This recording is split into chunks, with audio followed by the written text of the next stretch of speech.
My name is Charmaine.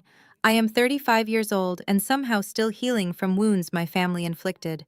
As a successful software developer, I escaped their toxicity but maintained occasional contact.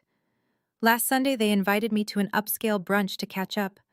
Between mimosas and avocado toast, my mother leaned forward smirking. You know, Charmaine, you are lucky we even include you. Pity goes a long way. I simply sipped my coffee and smiled. That night, I logged in disabled every family credit account and emailed my lawyer about selling the cabin. Before I continue this story, let me know where you are watching from in the comments below. Hit like and subscribe if you have ever had to stand up to family who underestimated your worth. Growing up in Fairfield, Connecticut meant privilege to outsiders. But inside our sprawling colonial home, emotional coldness permeated every corner. Our four-bedroom house with its manicured lawn and heated swimming pool was a fortress of expectations I could never quite meet. My childhood bedroom, painted pale blue at my mother Elaine's insistence, despite my preference for green, became my sanctuary and my prison. From elementary school through high school, I maintained straight A grades, joined honor societies, and desperately tried to buy their love with my achievements. Every report card, every coding award, every promotion at my tech firm was met with indifferent nods from my parents. But none of that prepared me for the ultimate betrayal by the man I married. I thought marrying Jamal would be my permanent escape. When we first met at a tech convention in Atlanta, he swept me off my feet with his southern charm and big promises. He told me we would build a real family, something I had craved my entire life. I moved my entire life down south for him. I poured my savings into his dreams. Fast forward to today, sitting inside a high-end Atlanta law firm. The heavy oak doors of the conference room closed behind me with a sickening thud. The room smelled of expensive leather-stale coffee and overwhelming arrogance. Across the polished mahogany table sat Jamal, my husband of 8 years. He used to be charming, a man who promised to protect me from the coldness of my past. Now he wore a custom-tailored suit that he had purchased using my credit card. He leaned back in his plush leather chair with a smug expression that made my stomach churn. Without a word, he reached into his designer jacket, pulled out a sleek silver pen, and scribbled something on his checkbook. With a flick of his wrist, he slid a crisp check across the smooth surface of the table. It stopped right in front of my hands. I looked down. $5,000. I stared at the numbers, letting the heavy silence fill the room. Jamal let out a sharp, mocking laugh. "Take it, Charmaine," he said, his voice dripping with condescension. "Consider it your severance pay for 8 years of marriage. You can use it to rent a little apartment somewhere far away from me." My lawyer shifted uncomfortably beside me, but I did not blink. I did not cry. I just kept staring at the man who had promised to love and protect me. Beside Jamal sat Chloe. She was 26 years old, an aspiring social media influencer, and the sole reason my marriage was ending in this cold, sterile room. She wore a tight designer dress that screamed for attention, completely inappropriate for a legal setting. Chloe was busy applying a thick layer of shimmering lip gloss, using her front-facing phone camera as a mirror. She rolled her eyes loudly, complaining about how the law office smelled like old paper and depression. She whined to Jamal that they were going to be late for their dinner reservation at a trendy new steakhouse downtown. She did not even bother to look at me. To her, I was just a minor inconvenience standing in the way of her new glamorous life.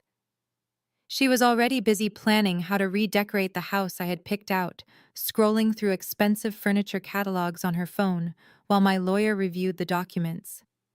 It was sickening to watch. Jamal patted her knee affectionately before turning his cold gaze back to me. He laid out his demands like a king dividing his conquered territory. He was keeping the $800,000 house we had lived in. He was keeping total control of the luxury car rental business. It was a business I had secretly helped him build from the ground up. I had written the code for his entire booking system and quietly paid the down payments for his first fleet of cars using my tech salary, while he took all the public credit. And most agonizing of all, he was demanding primary custody of our 8-year-old daughter Zuri. He knew I had the financial means to fight him in court. I could have dragged this divorce out for years. I could have frozen his business accounts and fought tooth and nail for every single asset we acquired during our marriage. I was a successful software developer who could afford the best legal representation in Atlanta. But what he did not know was that I had a completely different strategy in mind. When my lawyer finally spoke up to contest the division of assets, I held up my hand to stop him. I looked Jamal dead in the eye and told him I did not want the house. I did not want his cars. I did not even want alimony. The confusion on his face was immediate. His arrogant smirk faltered for just a second. His lawyer looked entirely baffled by my statement. But then I dropped the one condition that made Jamal's jaw hit the floor. I told him I wanted his mother, Ms. Evelyn. She had always been the mother to me that Elaine never was. When I first moved to Atlanta, Evelyn welcomed me with open arms, cooking Sunday dinners and teaching me what real family warmth felt like. I stated clearly that if I was walking away today, his disabled elderly mother was coming with me. Jamal stared at me in absolute disbelief. His mother had suffered a minor stroke 2 years ago and required a wheelchair and a steady routine. To Jamal, the woman who gave birth to him had become nothing more than a financial drain and a massive social embarrassment.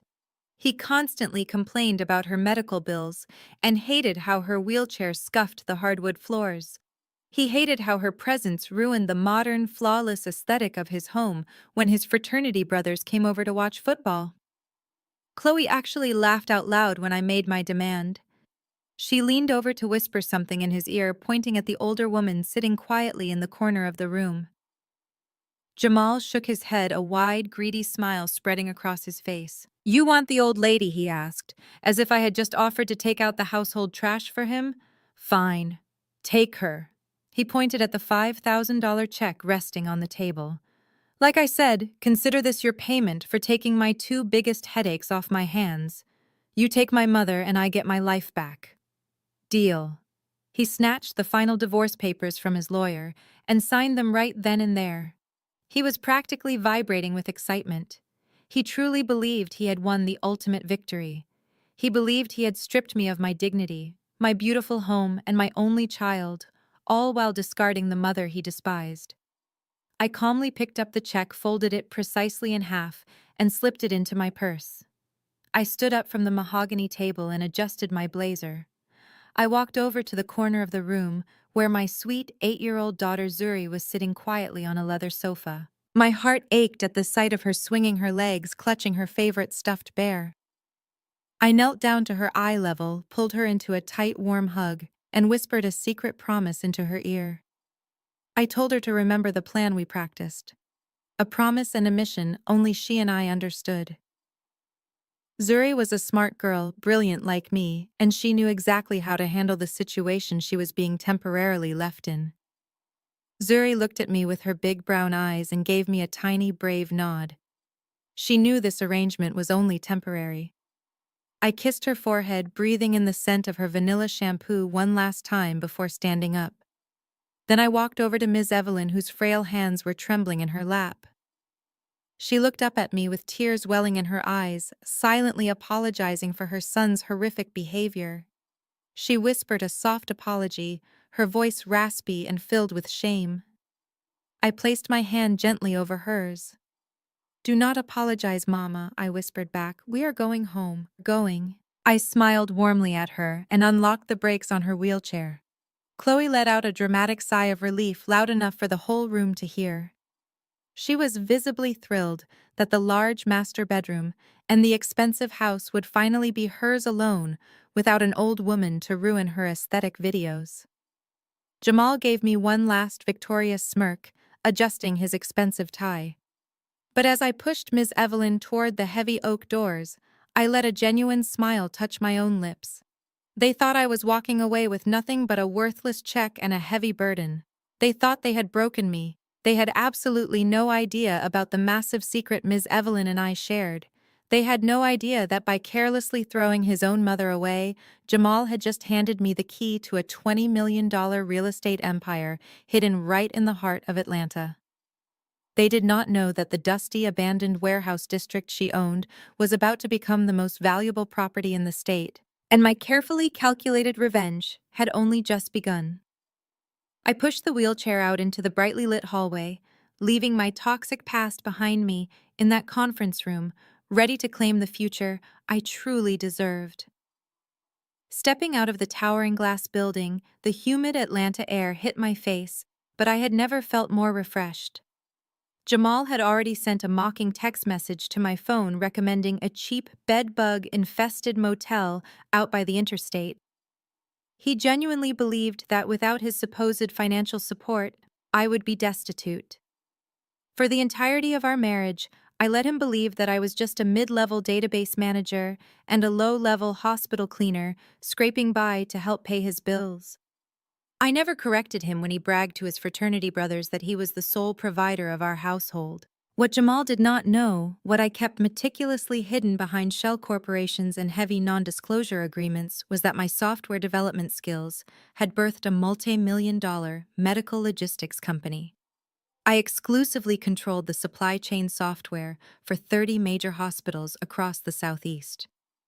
My private driver, Marcus, pulled up to the curb in a sleek black SUV. He quickly stepped out to help me load Ms. Evelyn and her battered vintage suitcase into the vehicle. As we drove away from the law firm, Evelyn looked out the tinted window, her frail hands gripping her purse tightly. She asked me in a quiet, trembling voice if we were going to a city shelter. I gently patted her knee and told her to trust me. The drive was short but deeply satisfying. I watched the urban landscape shift from the sterile corporate blocks downtown to the lush, tree-lined avenues of Buckhead. We bypassed the cramped, cheap apartments Jamal assumed I would rent, and instead headed straight into the heart of the wealthiest district in Atlanta. The SUV glided past luxury boutiques, upscale art galleries, and five-star restaurants before pulling into the secure, gated underground garage of an exclusive high-rise building. The security guard nodded respectfully as we passed, a stark contrast to the dismissive glares of Jamal's lawyer. I wheeled Ms. Evelyn into the private gold-trimmed elevator. I scanned my biometric thumbprint and the doors silently closed. When the elevator chimed and opened directly into my penthouse, Evelyn gasped loudly. The space was massive, featuring floor-to-ceiling windows that offered a breathtaking panoramic view of the Atlanta skyline. Sunlight poured over the pristine hardwood floors, the imported marble kitchen island, and the custom velvet furniture I had carefully selected months ago. This was not the home of a struggling hospital cleaner. This was the fortress of a woman who had silently built an empire while her husband was busy playing pretend. Evelyn stared at the crystal chandelier hanging above the dining table and then looked at me completely speechless. I smiled, parked her wheelchair near the plush sofa, and told her welcome home. Once Evelyn was comfortable and handed a warm cup of herbal tea, I carried her battered leather suitcase into the spacious guest suite I had specifically designed for her. The room had wide doors for her wheelchair, a custom-accessible bathroom, and a beautiful view of the city parks. I laid the heavy suitcase on the bed and popped the rusted brass latches. As I began to unpack her modest belongings, mostly faded floral dresses and old photo albums, I heard the soft hum of her motorized wheelchair approaching the doorway. I turned around to see thick tears streaming down her wrinkled cheeks. She was crying so hard her frail shoulders shook. I immediately dropped the clothes and rushed over to her, kneeling on the soft rug. I asked her what was wrong, terrified she was in physical pain. She shook her head, burying her face in her hands. She told me she was so sorry for the absolute cruelty of her son. She sobbed, confessing that she felt like a massive burden, a piece of garbage that Jamal had tossed away for $5,000. She said she never wanted to ruin my life or drag me down with her medical issues now that I was entirely on my own. I took her trembling hands in mine and looked directly into her eyes. I told her she was never a burden. I reminded her that when my own mother Elaine treated me like a disappointment back in Connecticut, she was the one who taught me how to make peach cobbler, who braided Zuri's hair with patience, and who sat up with me when I was sick. Then Evelyn looked away, the shame deepening the lines on her face. Her voice broke as she revealed a dark truth that made my blood boil. She confessed that for the past 2 years, Jamal had been systematically stealing her Social Security checks. Every single month, he intercepted the mail and forged her signature. He told her the money was going toward her expensive physical therapy and her heart medication. But Evelyn was not foolish. She had seen the bank statements he carelessly left on the kitchen counter. She knew he was funneling her meager survival funds directly into Chloe's designer handbag collection, expensive hair extensions, and luxury vacations. He had been starving his own disabled mother to fund his affair with a 26-year-old influencer. Evelyn cried that she had absolutely nothing left to her name, that she was entirely penniless, and she could not bear the thought of being a financial drain on me. I felt a surge of pure, unadulterated rage toward Jamal, but I kept my voice perfectly calm for Evelyn. I stood up from the floor and wiped the tears from her face. I told her she was not penniless. I told her that Jamal was an arrogant fool who only saw what was right in front of his greedy eyes.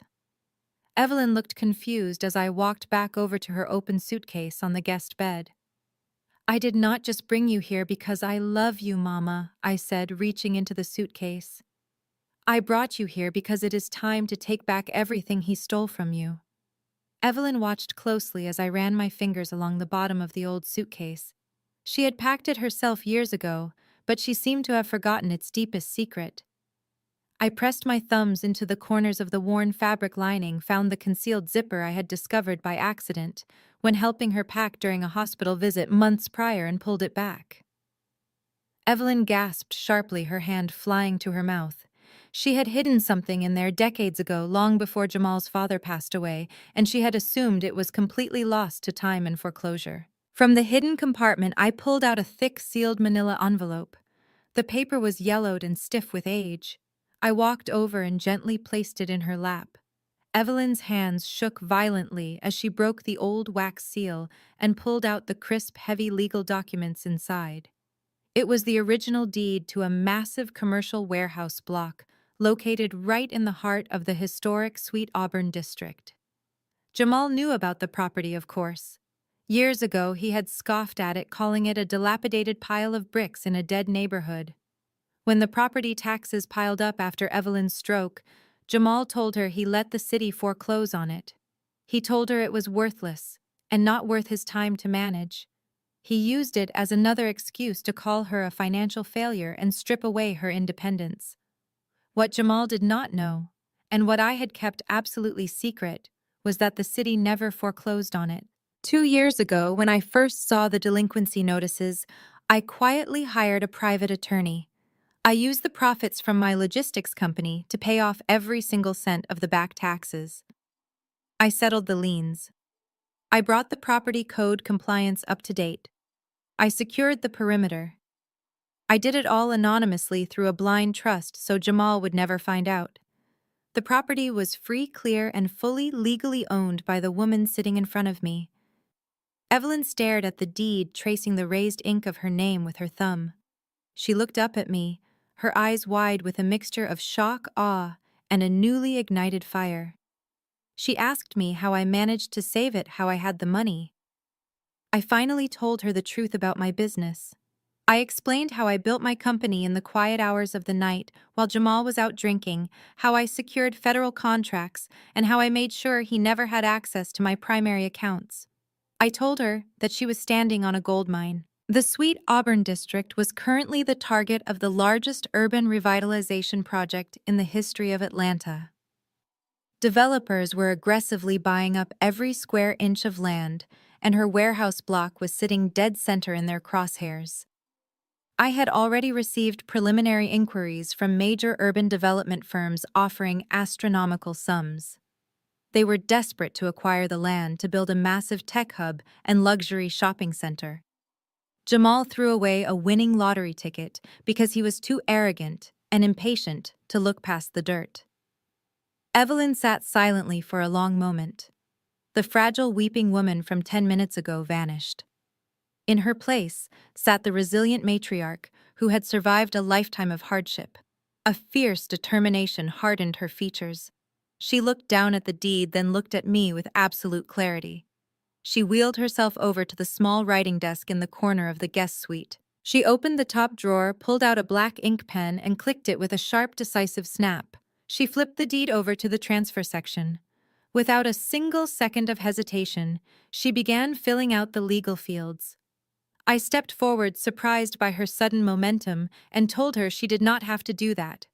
I told her it was her property, her future security. But Evelyn did not stop writing.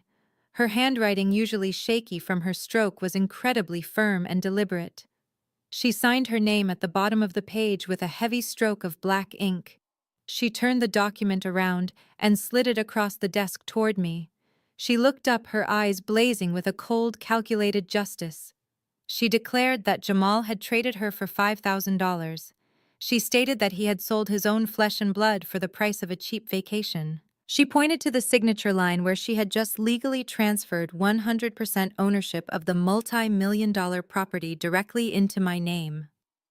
Evelyn leaned back in her wheelchair, a slight, dangerous smile playing on her lips. She told me the property was mine now, completely and entirely. She said Jamal wanted to play a ruthless game of money and power, and it was time we showed him exactly how that game was played. She instructed me to take the deed to sell the land, and to use every single penny of it to destroy the false empire her son had built on my back. I picked up the heavy document, the weight of a $20 million revenge plan settling perfectly into my hands. 2 days passed since that moment of triumph in the penthouse when the deed fell perfectly into my hands. Ms. Evelyn was finally resting peacefully in her custom-designed suite. I had immediately hired an elite private round-the-clock nursing team to tend to her medical needs, ensuring she received the highest standard of care without ever having to worry about the crushing cost. Knowing she was safe and comfortable, I needed a moment to review some newly acquired supply chain contracts for my logistics company. I took my private elevator down to the artisan coffee shop located on the ground floor of my luxury residential building. The cafe was a beautifully designed, serene space filled with the rich aroma of freshly roasted espresso beans and the quiet hum of wealthy patrons conducting their morning business. I sat at a corner marble table dressed casually but sharply in a tailored silk blouse, sipping an iced matcha latte while scrolling through the financial spreadsheets on my tablet. I was completely focused on my work, calculating the profit margins for a new hospital delivery route, until a harsh, shrill voice completely shattered the peaceful atmosphere of the room. "Well, look who we finally tracked down." The voice belonged to Tasha, Jamal's younger sister, and the undisputed golden child of their deeply toxic family. I slowly locked my tablet screen and looked up. Tasha was standing right in front of my table, her hands planted firmly on her hips in an aggressive stance. She was wearing a brightly patterned skin-tight jumpsuit adorned with massive, gaudy designer logos that I instantly recognized as cheap counterfeit items. The stitching on her handbag was completely uneven, a perfect physical representation of her entirely fake lifestyle. Standing right beside her, practically blocking the natural sunlight streaming through the window, was her husband Darnell. Darnell was a loudmouth grifter who constantly bragged about his massive entrepreneurial endeavors while secretly borrowing money from anyone foolish enough to answer his phone calls. He wore heavily distressed jeans and an oversized gold chain that looked like it would turn his neck green by noon. They had tracked me down using the location tag from a digital coffee shop receipt I had accidentally forwarded to Jamal's email months ago. They looked around the upscale cafe with extreme confusion, completely unaware that I lived in the multi-million-dollar penthouse directly above our heads. Tasha sneered at me, looking me up and down with intense disgust. She fully assumed I was only sitting in this expensive cafe to use the free internet because my imaginary cheap motel room lacked basic amenities. I ignored her obvious insult and calmly took another sip of my iced drink. I asked her what she wanted, keeping my tone completely flat professional and devoid of any emotion. Tasha slammed her hands down hard on my marble table, causing my green drink to slosh violently over the rim and stain the coaster. She leaned in close, her face twisted in a mask of pure, unadulterated entitlement. "I want my mother's ring," she hissed, her eyes narrowing. "The vintage diamond church ring. Jamal told us you stole it when you packed up her disgusting hospital bed and wheeled her out of his house. Hand it over right now, Maya, before I call the police and report a grand theft." Tasha went on to explain loudly and obnoxiously, completely ignoring the stares of the other customers, that she had recently been appointed the head of the usher board at their massive megachurch. She claimed she desperately needed the heirloom diamond ring to assert her dominance and flex her elevated status to the rest of the congregation this coming Sunday. She insisted that since I was officially no longer a part of the family, I had absolutely no legal or moral right to hold on to their precious family jewels.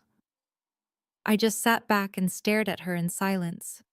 The specific ring she was talking about was currently locked safely inside my reinforced penthouse vault. It was placed there by Evelyn herself because she knew her daughter would try to pawn it the second she got her hands on it to buy more fake designer clothes. When I did not immediately respond to her ridiculous demands, Darnell decided it was his turn to act tough and defend his wife's honor. He took a heavy, aggressive step forward, deliberately invading my personal space.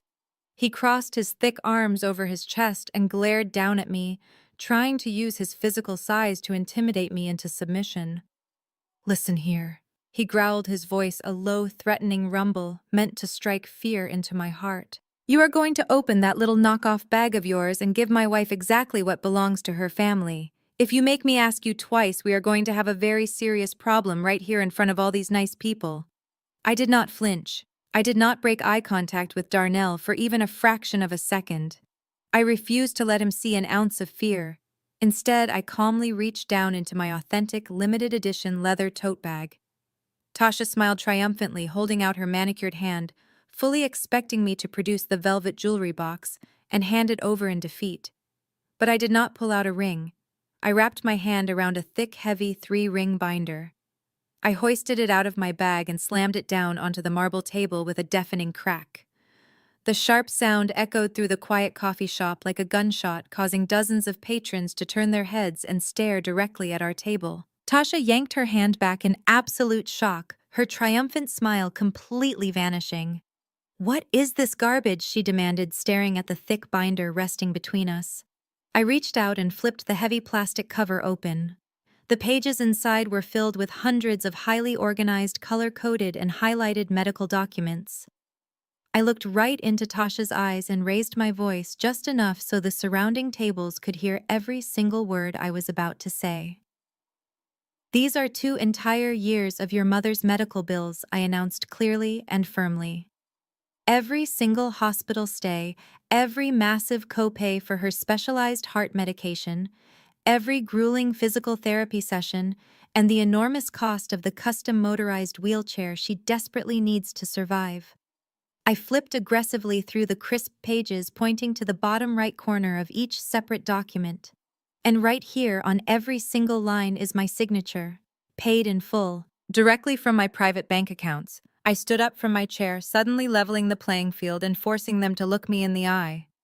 Tasha took a slight step back, visibly unnerved by my complete lack of intimidation and the undeniable physical proof of my financial superiority. I demanded to know exactly where she was when her mother's health insurance mysteriously lapsed last winter. I asked her loudly why her name was suspiciously absent from every single emergency room admission form for the past 24 months. I publicly humiliated her right there in the cafe, pointing out that she was entirely too busy buying fake designer jumpsuits out of car trunks to visit her own disabled mother in the hospital even once. I told her the only time she ever pretended to care about Miss Evelyn was when she thought there was a shiny piece of jewelry she could use to show off to a church congregation that secretly laughed at her behind her back anyway. Tasha's face turned a violent, humiliating shade of red. She stammered and sputtered, completely unable to form a single coherent sentence as the wealthy coffee shop patrons began whispering among themselves and giving her openly disgusted looks. Darnell slammed his fist violently on the table, desperately trying to regain control of the crumbling narrative. "You think you are better than us just because you have a little bit of credit card debt?" he shouted, his voice cracking slightly, completely missing the point of the binder. "I am a premier wealth management consultant. I make more money in a single week than you make in a whole year cleaning hospital toilets." I turned my sharp, unforgiving gaze directly onto Darnell. I let out a cold, deeply mocking laugh that cut right through his fragile ego. "A wealth management consultant," I repeated loudly, making sure the businessmen at the next table heard me. "Darnell, you run a pathetic, illegal pyramid scheme. You sell toxic, unregulated energy drinks out of the trunk of your leased sedan.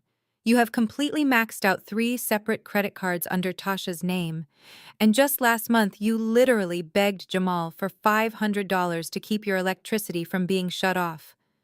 Do not stand in my presence and pretend you are anything more than a glorified scam artist living entirely off your wife's imaginary social status." Darnell's eyes widened in sheer panic as I loudly broadcasted his complete financial ruin to the entire cafe. His profound embarrassment quickly twisted into unpredictable, aggressive rage. He lunged forward, raising his arm high, his face contorted with explosive anger. "Watch your mouth, you arrogant!" he started to yell, stepping aggressively into my personal space with his fist clenched. He never got to finish his threatening sentence. Before his heavy foot even fully touched the ground, a massive hand clamped down on his shoulder, like an unbreakable steel vise. It was Leon, my elite private security guard, who had been sitting quietly at a small table near the entrance, reading a newspaper, waiting for me to finish my work. Leon was a towering, heavily muscled ex-military professional who absolutely did not tolerate threats against his high-net-worth clients. Leon twisted Darnell's arm back just an inch, but it was perfectly calculated to make Darnell gasp loudly in sudden blinding pain. His knees buckled slightly under the intense pressure. Leon leaned in close and spoke in a terrifyingly calm, low voice right next to Darnell's ear. "I highly suggest you step back from the lady right now, sir, before I decide you are a physical threat that needs to be permanently neutralized and removed from this property." Darnell immediately threw his free hand up in surrender, his tough guy facade shattering into a million pathetic pieces. He backed away so fast he stumbled clumsily over a wooden chair. Tasha grabbed his arm, her eyes wide with unadulterated shock and genuine fear. They suddenly realized they had severely miscalculated my entire situation. I was not a helpless, broke divorcee hiding out in a random cafe. I was a powerful woman flanked by elite private security, casually handling high-level business in the lobby of a luxury building they could never afford to step foot in. Tasha realized she was entirely out of her depth, but her toxic, deeply ingrained pride would simply not let her leave quietly. She dragged a terrified Darnell toward the heavy glass exit doors, causing a massive scene as several patrons openly laughed at their frantic, cowardly retreat. Right before she violently pushed through the revolving doors, Tasha spun around to face me one last time. Her face was twisted in a hideous mask of pure venomous spite.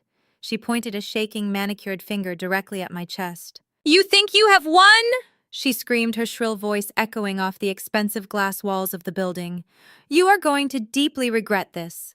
You are going to regret disrespecting my family. Jamal just got the greatest news of his entire life today. He is about to be richer than you could ever possibly comprehend. You are going to be crawling back to us begging for scraps when he is done destroying you." She yanked Darnell out the door, and they scurried rapidly down the busy Atlanta sidewalk like terrified rats fleeing a rapidly sinking ship. I stood calmly in the middle of the quiet cafe, smoothing down the front of my silk blouse. I slowly sat back down at my marble table, closed my binder, and picked up my iced matcha latte. I took a slow, refreshing sip. I smiled warmly to myself, looking out the large glass window at the bustling city street. Tasha was completely right about one thing. Jamal had absolutely received some massive news today, but she had no idea that the monumental financial windfall her brother was currently celebrating was nothing more than an elaborate, beautifully constructed trap, and I was the one holding the trigger. Across town, miles away from my peaceful penthouse, the trap was already springing inside the $800,000 house I used to call home. My beautiful, brilliant 8-year-old daughter Zuri was currently executing her part of the mission with absolute precision. She was my Trojan horse. When I agreed to leave her with Jamal, he honestly thought he was winning a major legal victory. He thought he was taking away the one thing I loved most, purely to punish me. What he failed to realize was that I had not surrendered my child in defeat. I had strategically deployed her into enemy territory. Chloe had quickly moved all her personal belongings into my former master bedroom the very same afternoon I left. She was desperate to instantly step into the wealthy lifestyle she believed I had foolishly abandoned. Saturday morning, she decided to capitalize on her new living situation by filming a highly produced stepmom morning routine for her thousands of social media followers. She was obsessed with curating a flawless online image. She set up a massive glaring ring light right in the center of the pristine marble kitchen. She wore a luxurious white silk robe and had spent over 2 hours doing full glam makeup just to pretend she had effortlessly woken up looking that perfect. She pressed record on her phone and began speaking in a high-pitched, overly sweet voice about the profound joys of blending families, finding true love, and making fresh, organic avocado toast for her sweet new stepdaughter. She did not know Zuri was standing just outside the camera frame, holding a large, freshly opened carton of bright red fruit punch. Zuri waited for the exact moment Chloe turned her back to grab a silver serving knife. With the stealth of a seasoned professional, Zuri stepped forward and deliberately tipped the heavy carton. She did not just spill the juice randomly on the hardwood floor. She aimed directly for the pair of limited edition white designer mules Chloe had carelessly kicked off near the kitchen island. The dark red liquid splashed heavily, soaking completely into the expensive fabric, permanently ruining the shoes in a matter of seconds. Chloe turned around and let out a blood-curdling scream that instantly shattered her perfectly curated aesthetic. She dropped the silver knife and lunged forward, grabbing her ruined designer shoes with shaking hands.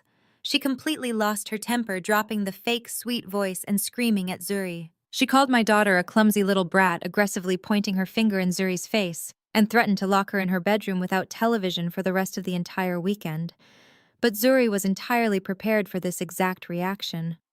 The moment Chloe raised her voice, Zuri let out a loud, incredibly dramatic wail. She squeezed her eyes shut and forced massive tears to stream down her cheeks, just as Jamal walked into the kitchen wearing his expensive gym clothes. Jamal immediately took Zuri's side. He did not do this because he was a protective or loving father. He did it because loud noises and emotional conflict annoyed him, and he simply wanted the house to be perfectly quiet so he could drink his protein shake and watch sports in peace. He sharply reprimanded Chloe for screaming like a lunatic at a child over a stupid pair of shoes. He picked Zuri up, handed her his expensive tablet to keep her quiet, and coldly ordered Chloe to grab a mop and clean up the sticky red mess on the floor before it stained the wood. Chloe stood frozen in the center of the kitchen, her face flushed with extreme anger and deep humiliation. She was slowly realizing that the glamorous, carefree life she had envisioned was rapidly turning into an unpaid, highly stressful babysitting job. This daily friction was entirely by design. I knew Chloe possessed absolutely zero maternal instinct. She loved the idea of bagging a rich husband, riding in luxury cars, and taking selfies in a massive house, but she fiercely despised the actual reality of motherhood. She hated the constant noise, the sticky messes, and the heavy, unrelenting responsibility of caring for a child that was not hers. By leaving Zuri in her care, I forced Chloe to directly confront the grueling daily reality she had so arrogantly signed up for. I was systematically breaking their relationship from the inside out. I had promised Zuri that this arrangement was strictly for 1 week. I told my daughter to be incredibly brave to play the innocent victim perfectly and to make every single day as exhausting and frustrating as physically possible for her new stepmother. By Sunday morning, the tiny cracks in Jamal and Chloe's relationship had violently expanded into massive, unbridgeable canyons. Sunday was arguably the most important day of the week for Jamal's heavily inflated ego. He expected to walk into their massive megachurch wearing a custom-tailored suit, shaking hands with the prominent businessmen, local politicians, and church elders in his congregation. He needed a stunning trophy wife on his arm to complete the grand illusion of his perfect, highly successful life.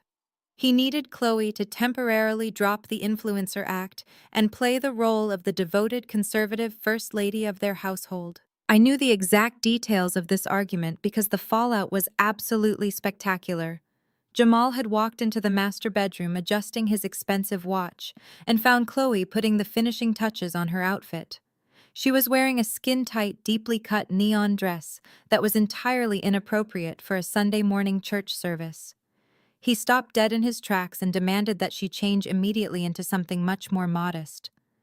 He told her she needed to look like a respectable mother and a woman of faith, not a cheap club promoter looking for free drinks. That was the absolute wrong thing to say to a fiercely entitled young woman who had spent the entire previous night scrubbing dried red juice off the baseboards while her boyfriend slept soundly in the next room. Chloe completely exploded. She picked up a heavy silver hairbrush from the vanity and hurled it directly at Jamal's head. He ducked just in time, and the heavy brush smashed violently into the wall, shattering the glass on a framed photograph behind him. She screamed at the top of her lungs that she did not sign up to be a domestic maid or a boring conservative church wife for his ridiculous friends.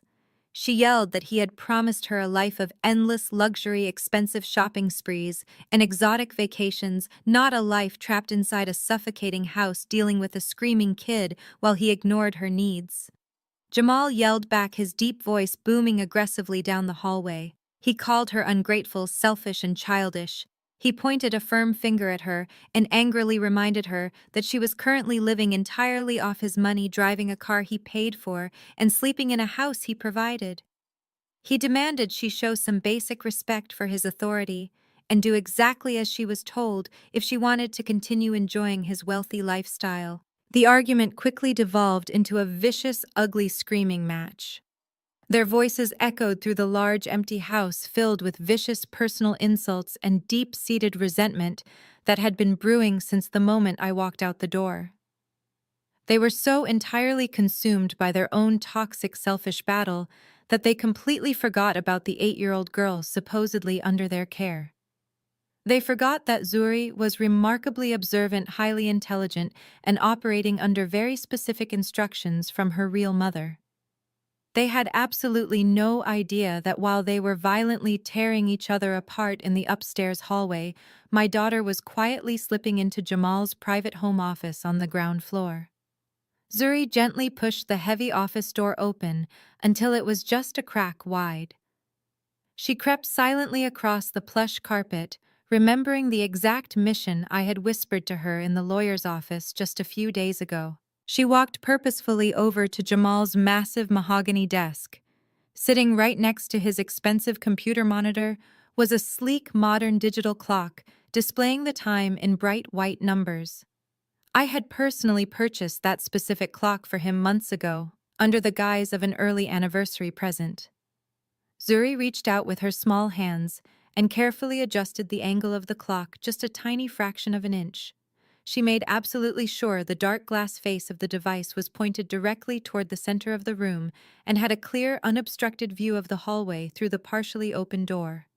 She smiled a brilliant, knowing smile to herself and quickly hurried back to her bedroom, shutting her door quietly before the screaming upstairs finally came to a tense halt. Jamal and Chloe thought they were completely alone in their miserable, chaotic reality. They did not know that perfectly hidden behind the dark-tinted glass of that ordinary digital clock was a state-of-the-art, high-definition nanny camera. Every single harsh shout, every violently thrown object, and every horrifying moment of shocking parental neglect was currently recording directly to a secure encrypted cloud server on my personal phone. The enemy camp was fully wired, and they were handing me exactly the ammunition I needed to completely destroy them. The morning after their explosive fight, Jamal woke up with a pounding headache and a house filled with heavy tension. He walked out to the brick mailbox at the end of his driveway, expecting to find nothing more than routine utility bills and angry notices from his increasingly impatient creditors. His luxury car rental business had been secretly hemorrhaging money for months, and his cash flow was dangerously thin. But nestled between the colorful junk mail flyers was a thick, crisp envelope made of premium heavy stock paper. It bore the embossed gold logo of Horizon Urban Development, the most prestigious and aggressive commercial real estate firm in the entire city of Atlanta.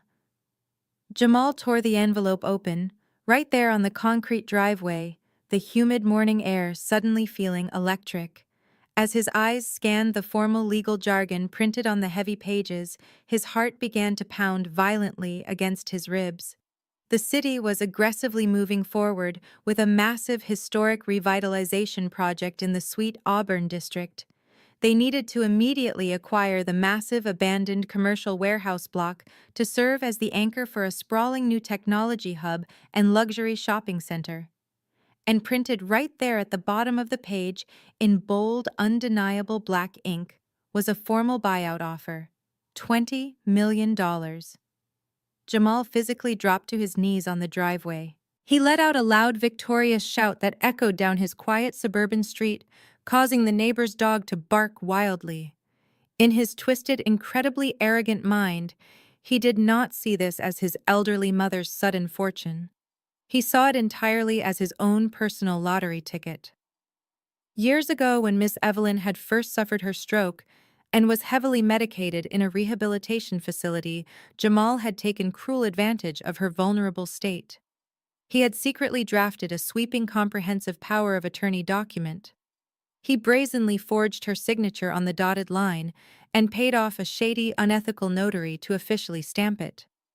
He had used that fake legal document to slowly drain her meager savings accounts, intercept her mail, and redirect her survivor benefits to fund his own lavish lifestyle. Now clutching a certified letter worth $20 million, Jamal fully believed that his forged piece of paper made him the undisputed king of Atlanta. He convinced himself that since his mother was safely out of the picture, dumped onto his supposedly broke ex-wife along with a measly $5,000 check, there was absolutely no one left to challenge his absolute authority over the estate. He completely forgot that he had never actually bothered to check the official county property deed. He never bothered to investigate the massive tax liens he assumed had caused the city to foreclose on the property years ago. He only saw the massive number on the page, and his blinding greed instantly overrode any basic sense of caution or legal logic.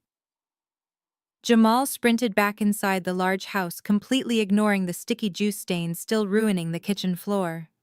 He ran straight upstairs to the master bedroom, where Chloe was furiously stuffing her designer clothes into a suitcase, fully prepared to leave him after their vicious screaming match. He snatched the heavy bag right out of her hands and threw it casually across the room.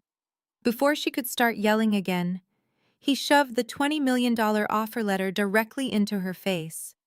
Chloe read the astronomical number, and her angry, resentful scowl instantly melted into a wide, fiercely greedy smile. The massive argument from the previous night, the ruined aesthetic, and her deep hatred of playing a mother figure to Zuri were entirely forgotten in the blinding face of immense wealth. Jamal told her to put her makeup back on and grab her purse because they were going shopping. Less than an hour later, they strolled confidently through the glass doors of the most exclusive exotic car dealership in the city. Jamal was operating purely on arrogant delusion and the intoxicating promise of impending millions. He demanded the absolute best vehicle on the showroom floor. The salesman, smelling the desperation of a man trying to prove his worth, directed them to a sleek, heavily customized icy white sports car with a blood-red leather interior. The price tag was a staggering $200,000. Jamal did not even try to negotiate. He slapped down a massive down payment using the very last remaining available funds in his rapidly failing business credit account. He completely drained his emergency reserves to secure the financing. He did not care about the shockingly high interest rate or the crippling monthly payments that would soon follow. In his mind, he was already a multimillionaire, and this car was simply the first small reward for his imaginary financial genius. Driving back to the suburbs in their roaring new luxury vehicle, Jamal's inflated ego reached an absolute uncontrollable fever pitch. He could not wait another second to rub his newly acquired wealth in my face and prove his dominance to his social circle. He pulled the bright white sports car right into the driveway, propping his latest model smartphone up on the expensive leather dashboard. With a smug, arrogant grin, he hit the button to start a live broadcast on his public social media page. Because of his flashy lifestyle and prominent status at the megachurch, his viewer count skyrocketed instantly. Within minutes, hundreds of his fraternity brothers' church members, local business associates, and gossiping neighbors tuned in to watch the spectacle. Jamal leaned back in the plush driver's seat wearing his expensive designer sunglasses indoors and began to speak with sickening arrogance. He held the certified Horizon Urban Development letter right up to the camera lens. He carefully placed his thumb over the exact property address to maintain a sense of mystery, but he made absolutely sure everyone watching could clearly read the bold $20 million figure printed at the bottom. He laughed loudly and deeply into the microphone, shaking his head in a theatrical display of mock pity. He then decided to publicly address me directly to his massive audience. He called me his bitter, thoroughly broke ex-wife. He told his entire audience that I had made the absolute biggest mistake of my pathetic life by walking away from a true visionary business mind. He bragged endlessly that while I was busy scrubbing dirty hospital floors and changing his disabled mother's adult diapers in some cheap rundown motel room across town, he was actively stepping into a level of generational wealth I could never even begin to comprehend. He patted Chloe on the thigh, pulling her into the frame so she could blow a sarcastic kiss to the camera. He claimed that real high-value men always trade up for a much better life, and that dumping his heavy baggage was the greatest financial decision he ever made. But simply bragging to a digital screen was not nearly enough to satisfy his raging narcissism. Jamal desperately needed a physical audience to properly worship his new status. Right there on the live broadcast, he made a grand, sweeping announcement. He declared that he was hosting a massive, fully catered New Beginnings party at his house the very next evening. He formally invited his entire local fraternity, chapter the senior pastoral leadership of the church, and every single person who had ever dared to doubt his supreme business acumen. He promised endless bottles of expensive imported champagne, top-tier gourmet catering, and a live DJ to celebrate his massive victory. Most importantly, he announced that the party would feature a formal public contract signing ceremony. He told his audience that the lead developers from Horizon Urban Development would be arriving at his home during the party to officially close the biggest real estate deal of the decade, right in his living room.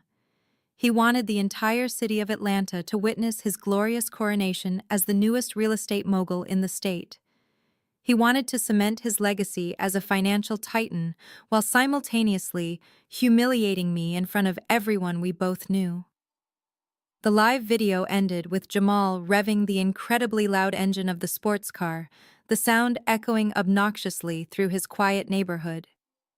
Miles away, high above the bustling city streets, I sat comfortably in the quiet elegance of my Buckhead penthouse. The morning sunlight streamed through the floor-to-ceiling windows, illuminating the steam rising from my cup of imported herbal tea. My tablet was propped up on the marble kitchen island, playing Jamal's entire live broadcast in crystal-clear high-definition video. I watched him wave the certified letter around. I watched Chloe flaunt her new designer sunglasses. I listened to every single degrading insult he hurled at my name, and I watched the comments section flood with congratulations from people who had entirely ignored me for the last 8 years. I did not feel a single ounce of anger. I did not feel humiliated or hurt by his vicious words. Instead, a slow, deeply satisfied smile spread across my face. Jamal had just perfectly set the stage for his own spectacular public destruction. He had built a massive towering pedestal for himself, inviting hundreds of people to watch him stand on top of it completely unaware that the foundation was made of absolute dust. I reached across the marble counter and picked up my personal smartphone. I opened my encrypted contacts list and scrolled down until I found the direct private number for the senior lead developer at Horizon Urban Development. The phone rang only twice before a sharp professional voice answered on the other end. I kept my voice perfectly calm and completely composed. I informed the developer that I had seen their certified offer letter regarding the Sweet Auburn commercial block. The developer immediately recognized my name as the sole legal owner hidden behind the blind trust. He eagerly asked if I was ready to discuss the final terms of the $20 million acquisition. I took a slow sip of my warm tea, looking down at the frozen image of Jamal's arrogant face on my tablet screen. I told the developer that I was absolutely ready to finalize the agreement. Yes, I said, my voice cold and sharp as a diamond. I will be at the celebration party Jamal Davis is hosting tomorrow evening. Bring the final contracts directly to that address. We are going to close this deal in front of a very large audience. The following evening, the quiet suburban street where I used to live was completely transformed into a chaotic circus of unwarranted arrogance and borrowed money. I sat in the plush leather back seat of my private tinted SUV parked discreetly just half a block away from the $800,000 house. I watched through the dark window as valet drivers frantically sprinted up and down the street, attempting to park an endless stream of luxury vehicles. Jamal had spared absolutely no expense for his grand coronation. He had hired the most exclusive catering company in Atlanta. Waiters in crisp white tuxedos navigated the crowded lawn carrying silver trays loaded with beluga caviar, imported oysters, and champagne glasses filled with incredibly expensive vintage wine. Massive strobe lights flashed from the backyard, casting vibrant purple and gold hues against the night sky, while the heavy bass of loud hip-hop music rattled the windows of the surrounding homes. Jamal had clearly maxed out his final desperate lines of credit to fund this spectacular illusion. He wanted the entire city to witness his ascension to the billionaire class. My private security guard, Leon, sat in the front seat monitoring the live feed from the nanny camera hidden inside the digital clock in Jamal's office. Through the earpiece, I could hear every single arrogant conversation echoing through the main living room.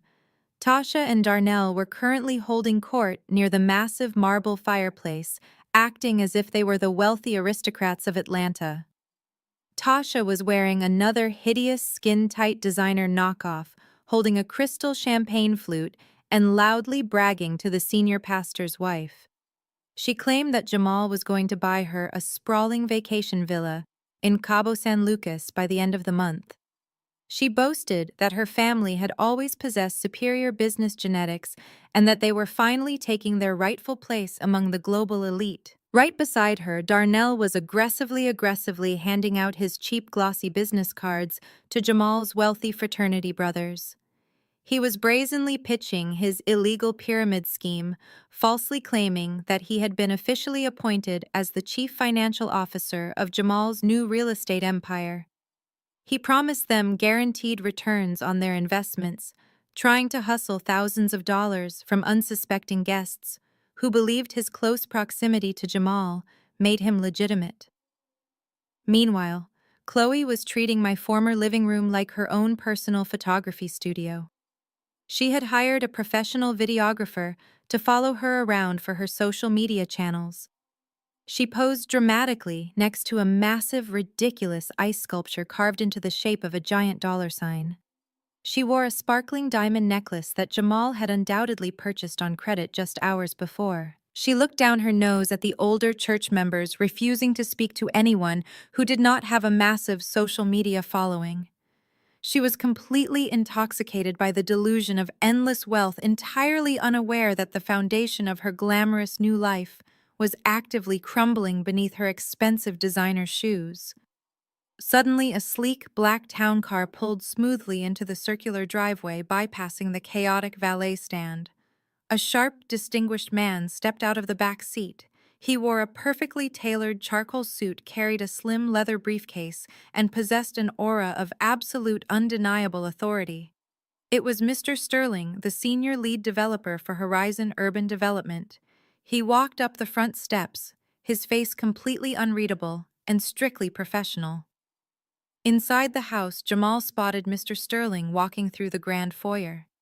Jamal's eyes widened with manic excitement. He began clapping his hands loudly, signaling the DJ to immediately cut the loud music. The heavy bass abruptly stopped, leaving a sudden echoing silence in the packed house. Over 200 guests turned their heads, their conversations halting as they looked toward the center of the room. Jamal eagerly grabbed a wireless microphone from the DJ booth and stepped confidently into the middle of the living room, standing right beneath the massive crystal chandelier. He tapped the microphone twice, a sickeningly smug grin plastered across his face. "Welcome, family, friends, and esteemed colleagues," Jamal announced, his deep voice booming through the expensive surround sound speakers. "We are gathered here tonight to witness history. They say that in order to achieve greatness, a man must be willing to shed his dead weight. He must be willing to walk away from small-minded people who do not understand his massive vision." The crowd murmured, some cheering loudly, while others shifted uncomfortably at the blatant insult directed at me. Jamal continued, raising his glass of champagne high into the air. "I made the hard choices. I dumped the baggage holding me back, and today, the universe has rewarded my relentless grind. Tonight, we are officially closing a $20 million real estate deal that will completely change the skyline of Atlanta." The crowd erupted into massive applause. Tasha screamed loudly, holding her glass up, while Chloe clapped enthusiastically for the cameras. Jamal gestured grandly toward the foyer, inviting Mr. Sterling to join him in the center of the room. "Please welcome the man holding the contract to my future, the senior developer from Horizon Urban Development," Jamal declared. Mr. Sterling walked slowly toward Jamal. He did not smile. He did not wave to the cheering crowd. He stopped a few feet away from Jamal, looking around the obnoxious party with a highly critical, unimpressed glare. Jamal reached into his jacket pocket and pulled out a custom gold-plated pen. He held it out toward Mr. Sterling, fully expecting the developer to hand over the paperwork so he could sign his name and finalize his ultimate triumph in front of an adoring audience. But Mr. Sterling did not take the pen. He did not even look at it. Instead, he placed his slim leather briefcase on a nearby glass table, popped the polished silver latches, and pulled out a stack of heavily stamped legal documents. The crowd fell into a hushed, anticipatory silence. Jamal's arrogant smile began to falter, just a fraction of an inch, as Mr. Sterling adjusted his glasses and looked him dead in the eye. "I am sorry to interrupt your celebration, Mr. Davis," Mr. Sterling said. His voice was not amplified by a microphone, but it carried a sharp, piercing clarity that cut perfectly through the quiet room. "But I am absolutely not here for you." Jamal blinked in total confusion. He let out a nervous, strained laugh, looking out at the crowd before turning back to the developer. "What are you talking about?" Jamal asked, his voice losing its confident boom. "We spoke on the phone. You sent the certified offer letter to my house yesterday morning. The Sweet Auburn estate. The $20 million.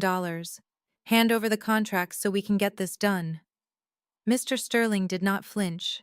He held up a copy of the official county property deed. Horizon Urban Development sent a preliminary offer letter to the mailing address on file for the estate, Mr. Sterling explained calmly and methodically. "However, upon conducting our mandatory title searches and legal verifications this morning, we discovered a massive discrepancy in your claims. The power of attorney document you submitted to our firm is entirely legally void. The city records explicitly show that you have absolutely zero legal claim ownership or financial interest in the Sweet Auburn commercial block." A collective gasp echoed through the massive living room. The senior pastor dropped his cocktail napkin. The fraternity brothers exchanged bewildered, panicked glances. Tasha froze completely, her champagne glass hovering halfway to her mouth. Chloe stopped posing for the videographer, her smile instantly turning into a terrified scowl. Jamal's face drained of all color. The arrogant king of Atlanta suddenly looked like a terrified, cornered child. He aggressively stepped toward Mr. Sterling, pointing his finger in the developer's face. "You are lying!" Jamal shouted, his voice cracking with rising panic. "My mother owned that land. She is a disabled, incompetent old woman. I have the legal rights to all her assets. I am the sole beneficiary. You need to check your completely broken system right now, because that $20 million belongs to me." Mr. Sterling took a calm step back from Jamal's aggressive posture. He looked at Jamal with a mixture of professional pity and extreme disgust. "Your mother is neither incompetent nor the current owner of the property, Mr. Davis." Mr. Sterling stated loudly, ensuring every single guest in the room heard the undeniable truth. The property taxes were completely paid off 2 years ago by a private blind trust, and yesterday afternoon the original owner legally transferred 100% of the deed to a new sole proprietor. I am here tonight because the actual legal owner of the Sweet Auburn estate instructed me to bring the final contracts to this exact address. Jamal began hyperventilating. He violently ran his hands over his shaved head, his carefully constructed reality completely shattering into a million sharp pieces. He screamed, completely losing control of his temper in front of the entire church congregation. "Who is the owner?" Before Mr. Sterling could answer, the heavy oak front doors of the house swung wide open. The sudden movement caught the attention of the guests near the foyer. The crowd slowly parted like the Red Sea, falling into an absolutely stunned, breathless silence. I stepped over the threshold and walked directly into the blinding light of the crystal chandelier. I was dressed flawlessly in a custom floor-length emerald green gown that hugged my curves perfectly. My hair was styled in sleek, elegant waves, and I wore a subtle, confident smile that radiated pure, unstoppable power. I did not look like a broken, discarded ex-wife. I looked like an undisputed queen arriving to reclaim her stolen throne. And right in front of me, sitting in her motorized wheelchair, was Ms. Evelyn. I pushed her gently into the center of the massive room. Evelyn looked absolutely radiant. I had hired a professional styling team for her that afternoon.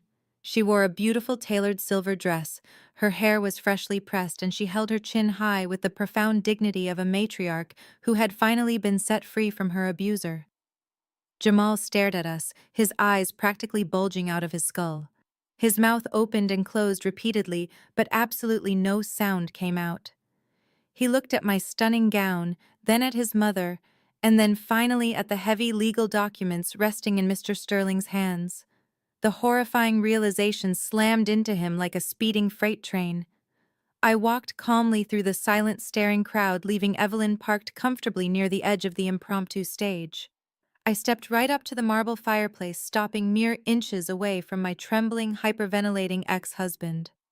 He looked at me with a mixture of absolute terror and utter disbelief. I reached out smoothly, my manicured hand wrapping firmly around the handle of the wireless microphone he was still clutching. I effortlessly pulled it right out of his weak, stunned grip. I turned my back to him, looked out at the massive sea of shocked faces, and prepared to deliver the final crushing blow. The silence in the massive living room was absolute. Over 200 guests stood completely frozen, their eyes darting frantically between me, Mr. Sterling, and the hyperventilating man I used to call my husband. The obnoxious purple and gold strobe lights from the backyard continued to flash through the large glass windows, casting harsh, chaotic shadows across the stunned faces of the crowd. The videographer Chloe had hired was still standing near the ice sculpture, the red recording light on his heavy camera, blinking steadily, capturing every single second of this spectacular downfall. I held the wireless microphone firmly in my manicured hand, feeling the cold metal ground me as I prepared to dismantle Jamal's entire fake reality brick by brick. I looked out at the sea of wealthy church members, arrogant fraternity brothers, and gossiping neighbors. 4 days ago, I began my voice echoing clearly and powerfully through the expensive surround sound speakers. The man standing behind me sat in a luxury law firm and demanded a divorce. He demanded this house. He demanded his car rental business. He demanded primary custody of our daughter. And he demanded that I walk away with absolutely nothing. A quiet murmur rippled through the crowd. The senior pastor frowned, crossing his arms over his chest as he listened intently. But he made one massive, fatal miscalculation. I continued my gaze locking onto Tasha, who looked like she was about to pass out from sheer panic. He viewed the woman who gave birth to him as nothing more than a financial burden. He complained about her medical bills. He hated how her wheelchair ruined the aesthetic of his perfectly curated life. So when I told him the only thing I wanted from our 8-year marriage was to take Ms. Evelyn with me, he did not hesitate. He did not argue. Instead, he laughed. I paused, letting the heavy weight of my words settle over the room. I reached into my designer emerald clutch and pulled out a crisp, folded piece of paper. I held it up high under the bright glow of the crystal chandelier so everyone could see it. Jamal sold his own mother to me for exactly $5,000. I announced, my voice slicing through the room like a perfectly sharpened blade. He wrote this check as a severance package to get rid of what he called his two biggest headaches. He threw his own flesh and blood away for the price of a cheap weekend vacation. A loud collective gasp erupted from the church congregation. The senior pastor's wife covered her mouth in absolute horror. The elderly women in the usher board, who had known Ms. Evelyn for decades, began whispering furiously, shooting venomous glares at Jamal. In our community, abandoning your mother was the ultimate unforgivable sin. Jamal's carefully constructed image as a devoted, God-fearing family man completely disintegrated in a matter of seconds. I turned around to face Jamal. He was sweating profusely, his expensive custom suit suddenly looking like a cheap costume. He was still clutching a crystal glass filled with expensive vintage champagne. I walked right up to him, my eyes locked onto his terrified face. I held the $5,000 check directly over his glass and simply let it go. The paper fluttered down and landed perfectly in the bubbling golden liquid. The ink immediately began to bleed, ruining the expensive drink, just as thoroughly as he had ruined his own life. "Consider your garbage collected," I whispered, stepping back as he stared down at the soggy paper floating in his glass. I turned my attention away from him, entirely dismissing him like an unruly child, and walked confidently toward the massive marble kitchen island.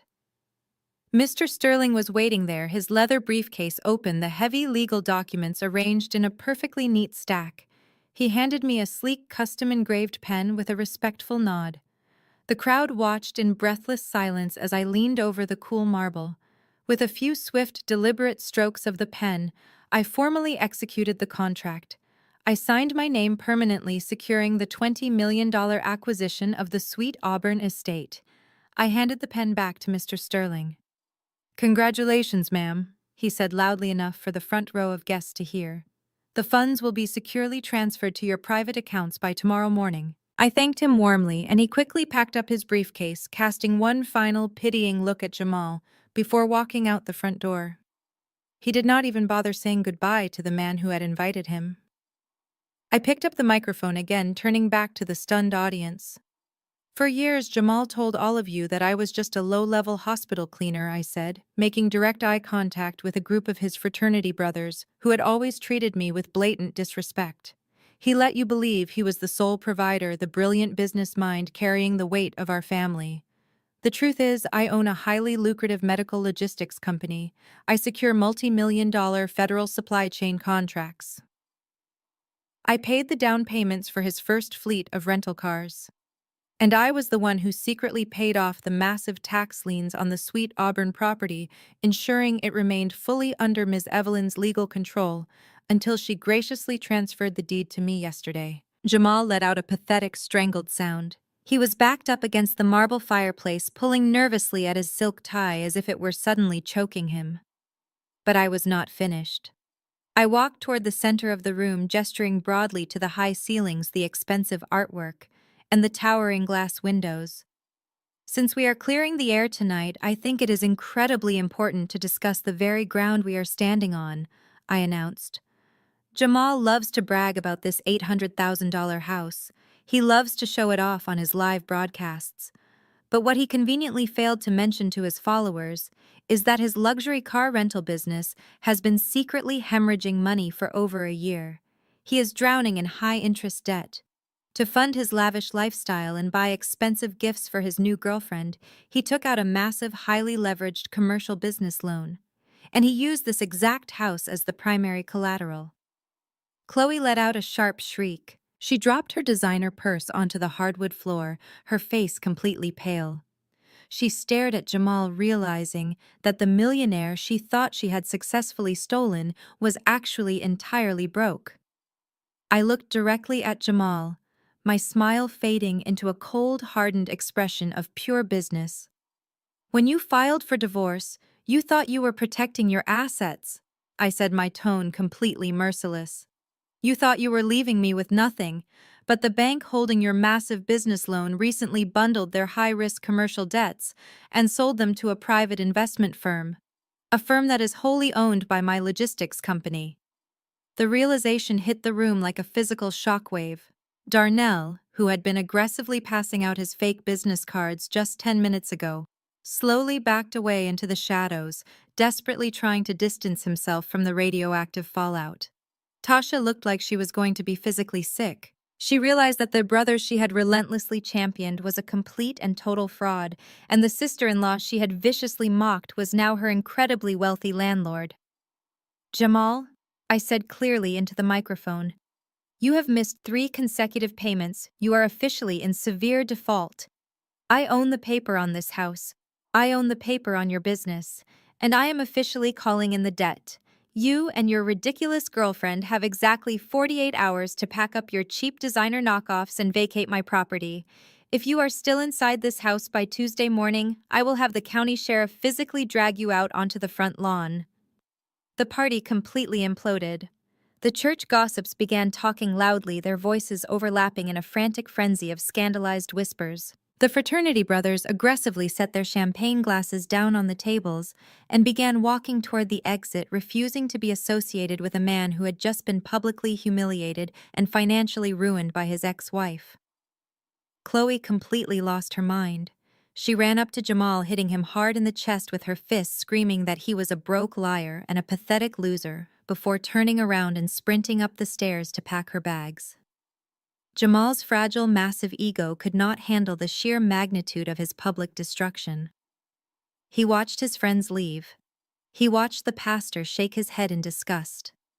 He watched his fake empire burn to the ground in front of hundreds of witnesses.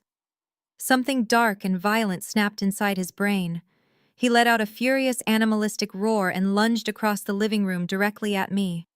His hands were curled into tight fists, his face twisted in a mask of explosive rage. He intended to strike me, to physically punish me for stripping away his power. He never even made it halfway across the floor. Leon, my massive private security guard, moved with terrifying speed. He stepped smoothly in front of me, intercepting Jamal's aggressive charge. Leon grabbed Jamal by the lapels of his custom suit, lifted him slightly off the ground, and slammed him violently into the nearest drywall. The heavy impact cracked the expensive plaster and sent a large framed photograph of Jamal crashing to the floor, the glass shattering into hundreds of jagged pieces. Leon pinned him firmly against the wall, his massive forearm pressing heavily against Jamal's chest, completely neutralizing the threat in less than 3 seconds. Jamal struggled uselessly against Leon's iron grip. His expensive suit was wrinkled and covered in white plaster dust. His face was red, tears of absolute humiliation and pure rage streaming down his cheeks. He glared at me over Leon's thick arm, his chest heaving as he desperately gasped for air. He realized he had absolutely no money, no house, no business, and no respect left in the entire city. But his toxic, deeply malicious nature refused to let him surrender completely. He needed to inflict one final wound. "You think you won?" Jamal screamed, his voice cracking and echoing through the rapidly emptying living room. "You can take the money, you can take the business, you can take this damn house, but you will never see Zuri again. I have primary custody, Maya. I am her legal guardian, and I swear to God, I will move her across the country and teach her to hate your guts for the rest of her miserable life." I did not flinch at his desperate, venomous threat. I simply looked at him pinned against the cracked drywall like a helpless insect and offered him a slow, chilling smile.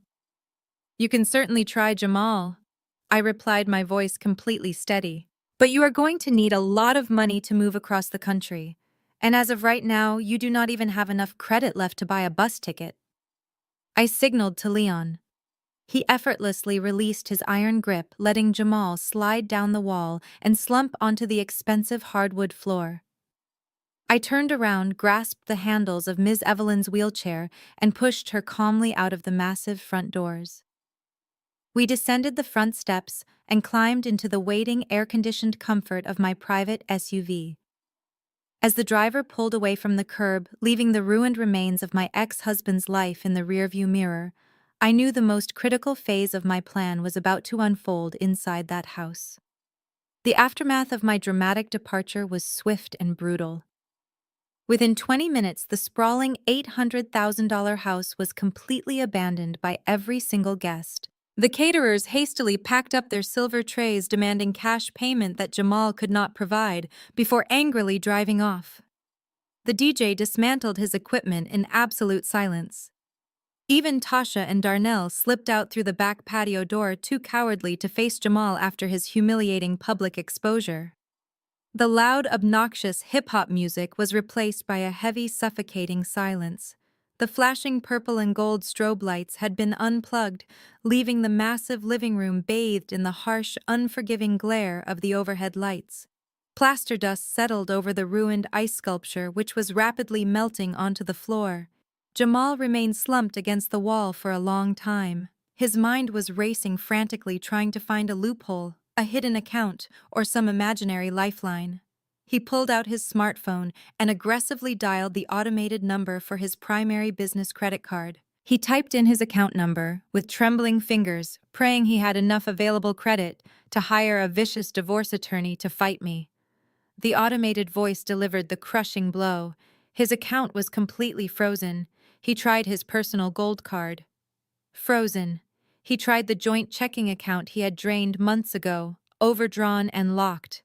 My logistics company had officially assumed control of his debt, and I had instructed my financial team to immediately freeze every single line of credit attached to his name the absolute second the contract was signed. He was entirely, undeniably broke. Upstairs, the heavy thud of suitcases hitting the floor echoed down the hallway. Chloe was in a state of absolute unhinged panic.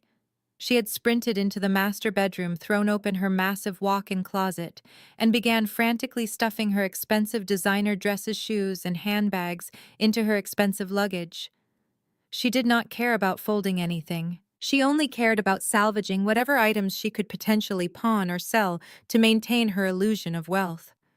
She realized with terrifying clarity that the endless money stream had completely dried up. She was not going to be the wife of a $20 million real estate mogul. She was about to be completely homeless, tethered to a man who possessed nothing but staggering debt and an impending eviction notice. She dragged 2 massive suitcases out of the bedroom and managed to haul them down the grand staircase, the heavy wheels bumping loudly against the wooden steps. She found Jamal sitting on the expensive living room sofa. He had not started packing. He had not formulated a plan. Instead, he had grabbed a half-empty bottle of vintage champagne left behind by the caterers and was drinking it straight from the neck. His tie was undone. His expensive suit jacket was thrown carelessly on the floor, and his eyes were glazed over with a pathetic mixture of severe depression and heavy intoxication. Chloe kicked his leg hard with the pointed toe of her designer shoe. "Get up!" she screamed, her voice shrill and echoing in the empty house. "We have to leave." She said she was going to call an expensive car service to take her to a luxury hotel downtown. Jamal let out a dark, bitter laugh, taking another long swallow of the warm champagne. "Call them," with what he slurred, staring blankly at the melted ice sculpture. "The cards are blocked. All of them. Maya took everything. We have no money.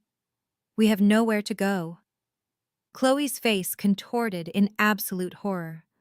The reality of her situation finally crashed down upon her. She was trapped. Her rage, initially directed at Jamal's massive financial failure, suddenly boiled over into a violent, uncontrollable frenzy. She needed an outlet for her explosive anger. She needed someone smaller and weaker to punish for her ruined life. At that exact moment, Zuri walked timidly out of the kitchen hallway. She was wearing her soft pink pajamas, clutching her favorite stuffed bear. The loud yelling and the chaotic noise of the party ending had kept her awake. She rubbed her sleepy eyes and looked at the mess in the living room. She took a step toward the sofa, her small voice cutting through the heavy tension. "Daddy?" she asked softly. "I am hungry. Can I have a snack?" It was a completely innocent request, but to Chloe, it was the absolute breaking point. The sight of my daughter, the living, breathing reminder of the woman who had just publicly destroyed her entire world, pushed Chloe straight over the edge. She dropped the handle of her heavy suitcase and stormed aggressively across the living room.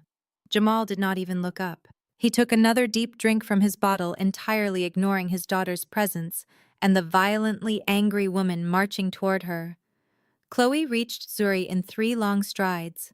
Before Zuri could even register the danger, Chloe's hand shot out and grabbed my daughter violently by her upper arm. Her long, manicured acrylic nails dug sharply into Zuri's soft skin. Zuri let out a loud, terrified shriek, dropping her stuffed bear onto the hardwood floor as Chloe yanked her aggressively forward. "You want a snack?"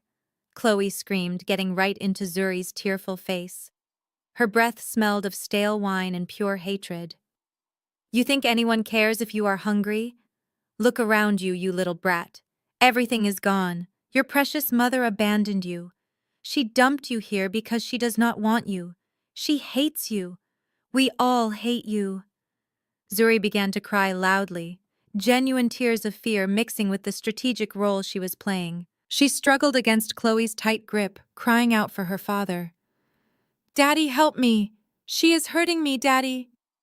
Jamal sat less than 10 feet away. He heard every single word. He saw Chloe digging her nails into his daughter's arm. He saw the terror in Zuri's eyes, and he did absolutely nothing. He did not stand up. He did not tell Chloe to let go. He simply turned his head away, stared blankly at the cracked drywall, and lifted the champagne bottle to his lips once again. He willfully abandoned his child to protect his own miserable, drunken peace. Chloe sneered, empowered by Jamal's pathetic inaction. She dragged Zuri roughly down the hallway toward the kitchen. Zuri's bare feet slid desperately against the polished wood as she tried to pull away. Chloe dragged her straight to the heavy solid wood door of the walk-in pantry. She yanked the door open, shoving Zuri violently inside the cramped windowless space. "You can stay in the dark until you learn to shut your mouth," Chloe hissed viciously. She slammed the heavy door shut, completely cutting off the light, and loudly engaged the metal deadbolt lock on the outside. Inside the pitch-black pantry, Zuri pounded her small fists against the solid wood. "Let me out," she cried loudly. "It is dark, Daddy, please." The muffled sounds of her desperate pleas echoed down the hallway, but Chloe simply walked away, returning to her suitcases in the living room. Jamal remained motionless on the sofa, completely dead inside, willingly allowing his 8-year-old daughter to be locked in a dark closet by an enraged, abusive woman. They thought they were completely alone. They thought their horrifying actions would remain a dark, unspoken secret within the walls of their ruined home.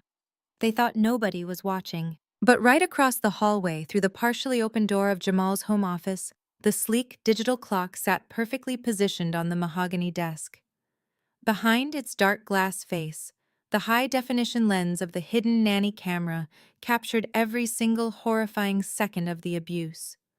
The sensitive internal microphone recorded the sickening sound of Chloe's nails digging into Zuri's arm. It recorded the vicious, psychologically damaging lies Chloe screamed into my daughter's face. It captured the loud, undeniable click of the metal deadbolt locking a terrified child in the dark. And most damning of all, the camera captured Jamal sitting passively on the sofa, actively ignoring his daughter's desperate cries for help while he continued to drink. It was a flawless, undeniable masterpiece of legal evidence recorded in stunning 4K resolution. Inside the pitch-black pantry, the heavy pounding against the door slowly stopped. The loud, terrified crying abruptly ceased, replaced by complete silence. Zuri sat down comfortably on a soft bag of flour resting on the bottom shelf. She wiped the fake tears from her cheeks in the darkness. Her heart was beating fast, but she was not broken. She was her mother's daughter, and she knew exactly what needed to be done.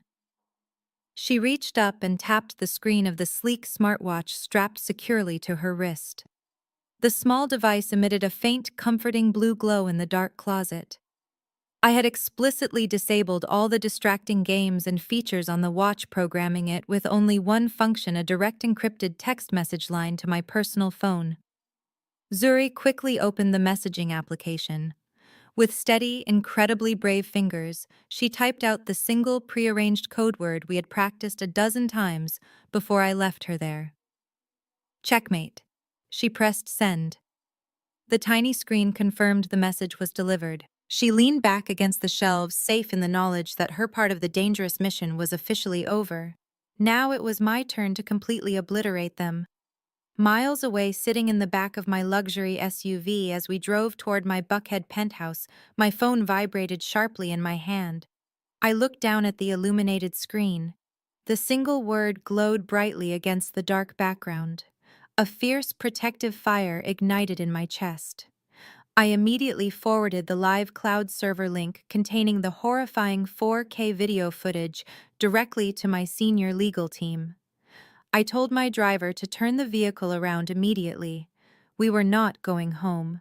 We were going straight to the police station. While my legal team aggressively filed the emergency child endangerment warrants with the police department that night, ensuring Jamal would be completely trapped by the time the family court judge opened their doors, my financial team was already executing the next devastating phase of my plan. I did not just want Jamal to lose his wealth. I wanted him to watch his entire identity be physically stripped away. The bright, unforgiving Atlanta sun rose over the massive asphalt lot of Jamal's luxury car rental business. Jamal arrived at his leasing office early, his eyes bloodshot and his hands trembling. He had spent the entire night desperately trying to shuffle imaginary funds between his frozen bank accounts. His business was his ultimate pride and joy. It was the physical manifestation of the fake success he paraded online.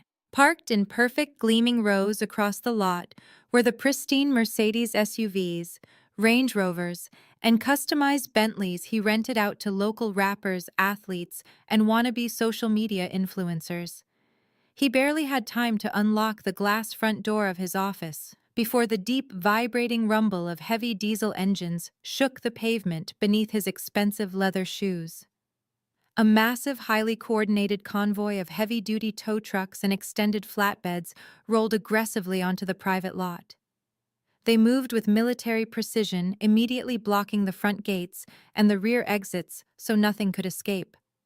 Men wearing high-visibility vests stepped out of the heavy trucks carrying thick metal chains and electronic clipboards. Jamal sprinted out of his office, his face flushed with panic. He shouted at the lead dispatcher, aggressively demanding that they get their trucks off his private property immediately. The dispatcher, a burly man who had dealt with hundreds of fake millionaires, completely ignored Jamal's screaming. He calmly pulled a thick stack of legal repossession orders from his clipboard and shoved them directly into Jamal's chest. Since my medical logistics company had officially acquired his toxic commercial debt, I was now his sole creditor. The terms of his original highly leveraged business loan were absolutely ironclad. 3 consecutive missed payments meant total immediate forfeiture of the secured collateral, and every single luxury vehicle sitting on that asphalt lot was legally listed as collateral. Jamal watched in sheer paralyzed horror as the repo men went to work. They did not care about the expensive custom rims or the pristine paint jobs. They quickly hooked heavy steel chains to the axles of the shiny vehicles and aggressively winched them up onto the tilted flatbeds. The loud grinding sound of metal on metal echoed across the property. Jamal's 3 remaining employees walked out of the leasing office holding their morning coffee cups and watched their arrogant boss lose his entire empire in a matter of minutes. Jamal frantically dialed his bank, his lawyers, and his fraternity brothers, but every single call went straight to voicemail. Nobody wanted anything to do with a man who had been publicly destroyed. Even the flashy $200,000 white sports car he had proudly purchased for Chloe just the day before was loaded onto a tow truck. The exotic car dealership had instantly canceled the financing agreement the moment they realized his credit was entirely frozen. Within 1 hour, the massive, bustling luxury car lot was reduced to an empty, oil-stained patch of black asphalt. His employees packed their personal belongings, threw their office keys onto the empty receptionist's desk, and walked off the property without saying a single word to him. Jamal was left standing completely alone in the morning heat. He had to endure the ultimate crushing humiliation of opening a rideshare application on his phone and waiting 20 minutes for a battered economy sedan to drive him back to his own house. When the cheap rideshare finally dropped him off at the end of his sprawling suburban driveway, Jamal felt physically sick. He walked slowly up the front steps, the heavy wooden door feeling like the entrance to a tomb. The house was suffocatingly quiet. He walked into the grand foyer and stopped dead in his tracks. Chloe was standing by the front door. She had lined up all 6 of her massive overstuffed designer suitcases perfectly in a row. She was wearing her large dark sunglasses indoors and was furiously typing on her smartphone, waiting for her own luxury black car service to arrive. Jamal's massive ego completely shattered.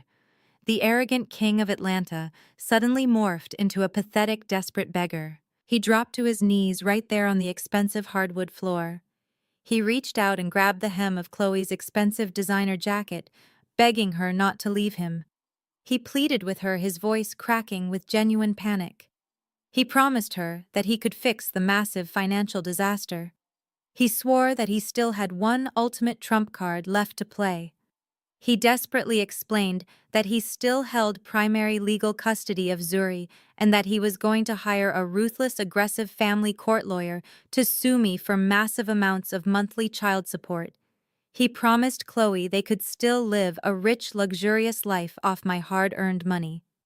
Chloe looked down at him with absolute unmasked disgust. She violently yanked her jacket out of his desperate grip, taking a step back, as if his sudden poverty was a contagious disease. She let out a cold, sharp laugh that echoed cruelly through the empty foyer. "You are completely delusional, Jamal," she sneered, her voice dripping with venom. "I signed up for a millionaire. I signed up for private jets, expensive shopping sprees, and luxury vacations. I did not sign up for a broke, pathetic loser with a bratty kid who ruins my shoes and cries all night long." She looked around the massive house, shaking her head in sheer contempt. "You do not even own this house anymore," she yelled, pointing at the expensive crystal chandelier above them. "Your ex-wife owns it. Your ex-wife owns your business. She owns your entire life. You are a complete fraud, and I am not spending another second in this miserable place." Outside, a sleek black car pulled into the driveway and honked its horn loudly. Chloe grabbed the handles of her 2 heaviest suitcases. She did not look back at Jamal. She dragged her bags out the front door, the heavy wheels bumping aggressively over the threshold. She climbed into the back seat of the car, slammed the door shut, and drove away, leaving Jamal completely abandoned in the echoing silence of his ruined reality. Jamal slowly picked himself up off the hardwood floor. His breathing became incredibly shallow, his chest tight with a rising, suffocating panic. He walked like a zombie down the hallway and stepped into his dark, quiet home office. He slumped heavily into his expensive leather chair and stared blankly across the mahogany desk. He looked directly at the sleek digital clock sitting perfectly on the edge of the wood, completely unaware that the high-definition lens hidden behind the glass was still silently recording his total psychological collapse. Sitting in the agonizing silence, the thick fog of his blinding arrogance finally began to lift. It was replaced by a crushing, terrifying clarity. The puzzle pieces of the last week violently snapped into place inside his mind. He replayed the day in the lawyer's office. He remembered how easily I had surrendered the massive house and the profitable business. He remembered how eagerly I had offered to take his disabled mother off his hands for a miserable $5,000 check.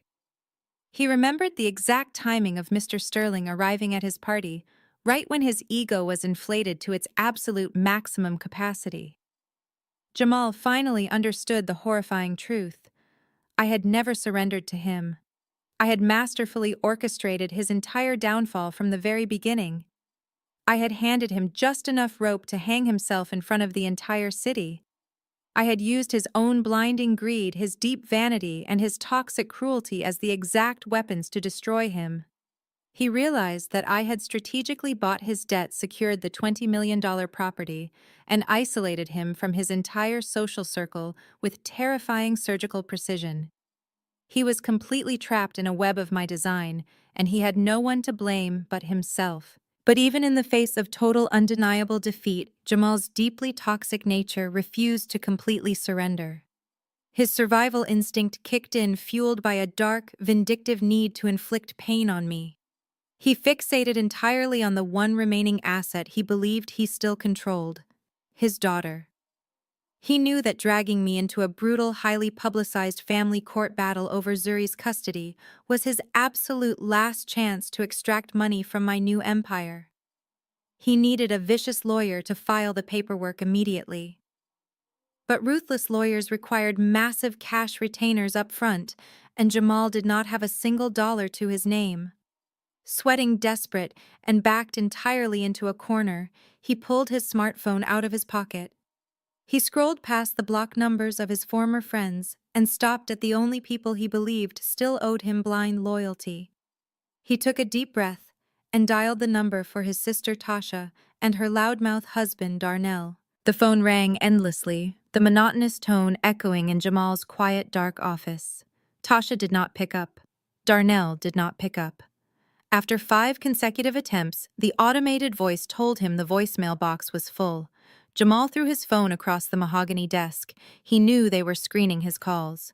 They had witnessed his spectacular public humiliation the night before, and in their deeply superficial world, failure was a highly contagious disease. But Jamal was desperate. He was backed into a corner with absolutely zero options, and his twisted mind was entirely fixated on his last remaining asset. He needed capital to hire a ruthless family court attorney. He needed to formally secure his primary custody of Zuri so he could drag me into court and legally extort tens of thousands of dollars a month in child support from my new $20 million fortune. He could not wait for them to eventually answer his calls. He had to confront them face to face. With his luxury cars repossessed and his credit cards frozen, Jamal was forced to do something he had not done in over a decade. He walked out of his sprawling suburban neighborhood, his expensive leather shoes scuffing against the pavement, and waited at a public transit stop. The humid Atlanta heat beat down on his shoulders, soaking his wrinkled designer shirt in sweat. When the city bus finally arrived, he had to use the loose coin change he scraped from the bottom of his desk drawer just to pay the fare. He sat in the very back row, surrounded by the exact working-class people he had spent his entire adult life mocking on his social media broadcasts.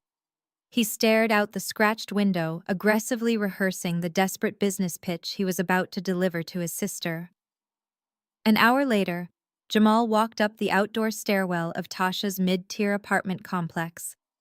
It was a decent building, but light years away from the sprawling mansions they both pretended to own. He banged his fist heavily against her front door. He knocked continuously, refusing to leave until he heard the deadbolt slide back. The door cracked open and Darnell peered out. His eyes narrowed instantly. He did not open the door wider to let Jamal inside. He stood firmly in the doorway, his body physically blocking the entrance. "What do you want?" Jamal Darnell asked, his voice entirely devoid of the loud, fake camaraderie he had displayed just 24 hours earlier at the catered party. "I need to speak to my sister," Jamal said, his voice raspy and desperate. "Tell her to come to the door right now.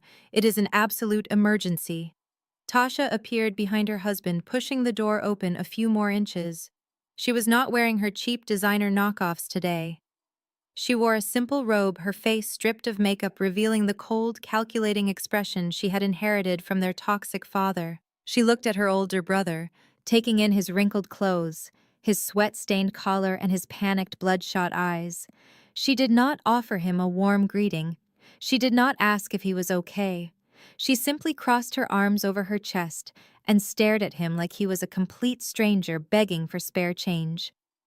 "Tasha, you have to help me," Jamal pleaded, his hands shaking as he gripped the doorframe. "Maya completely blindsided me.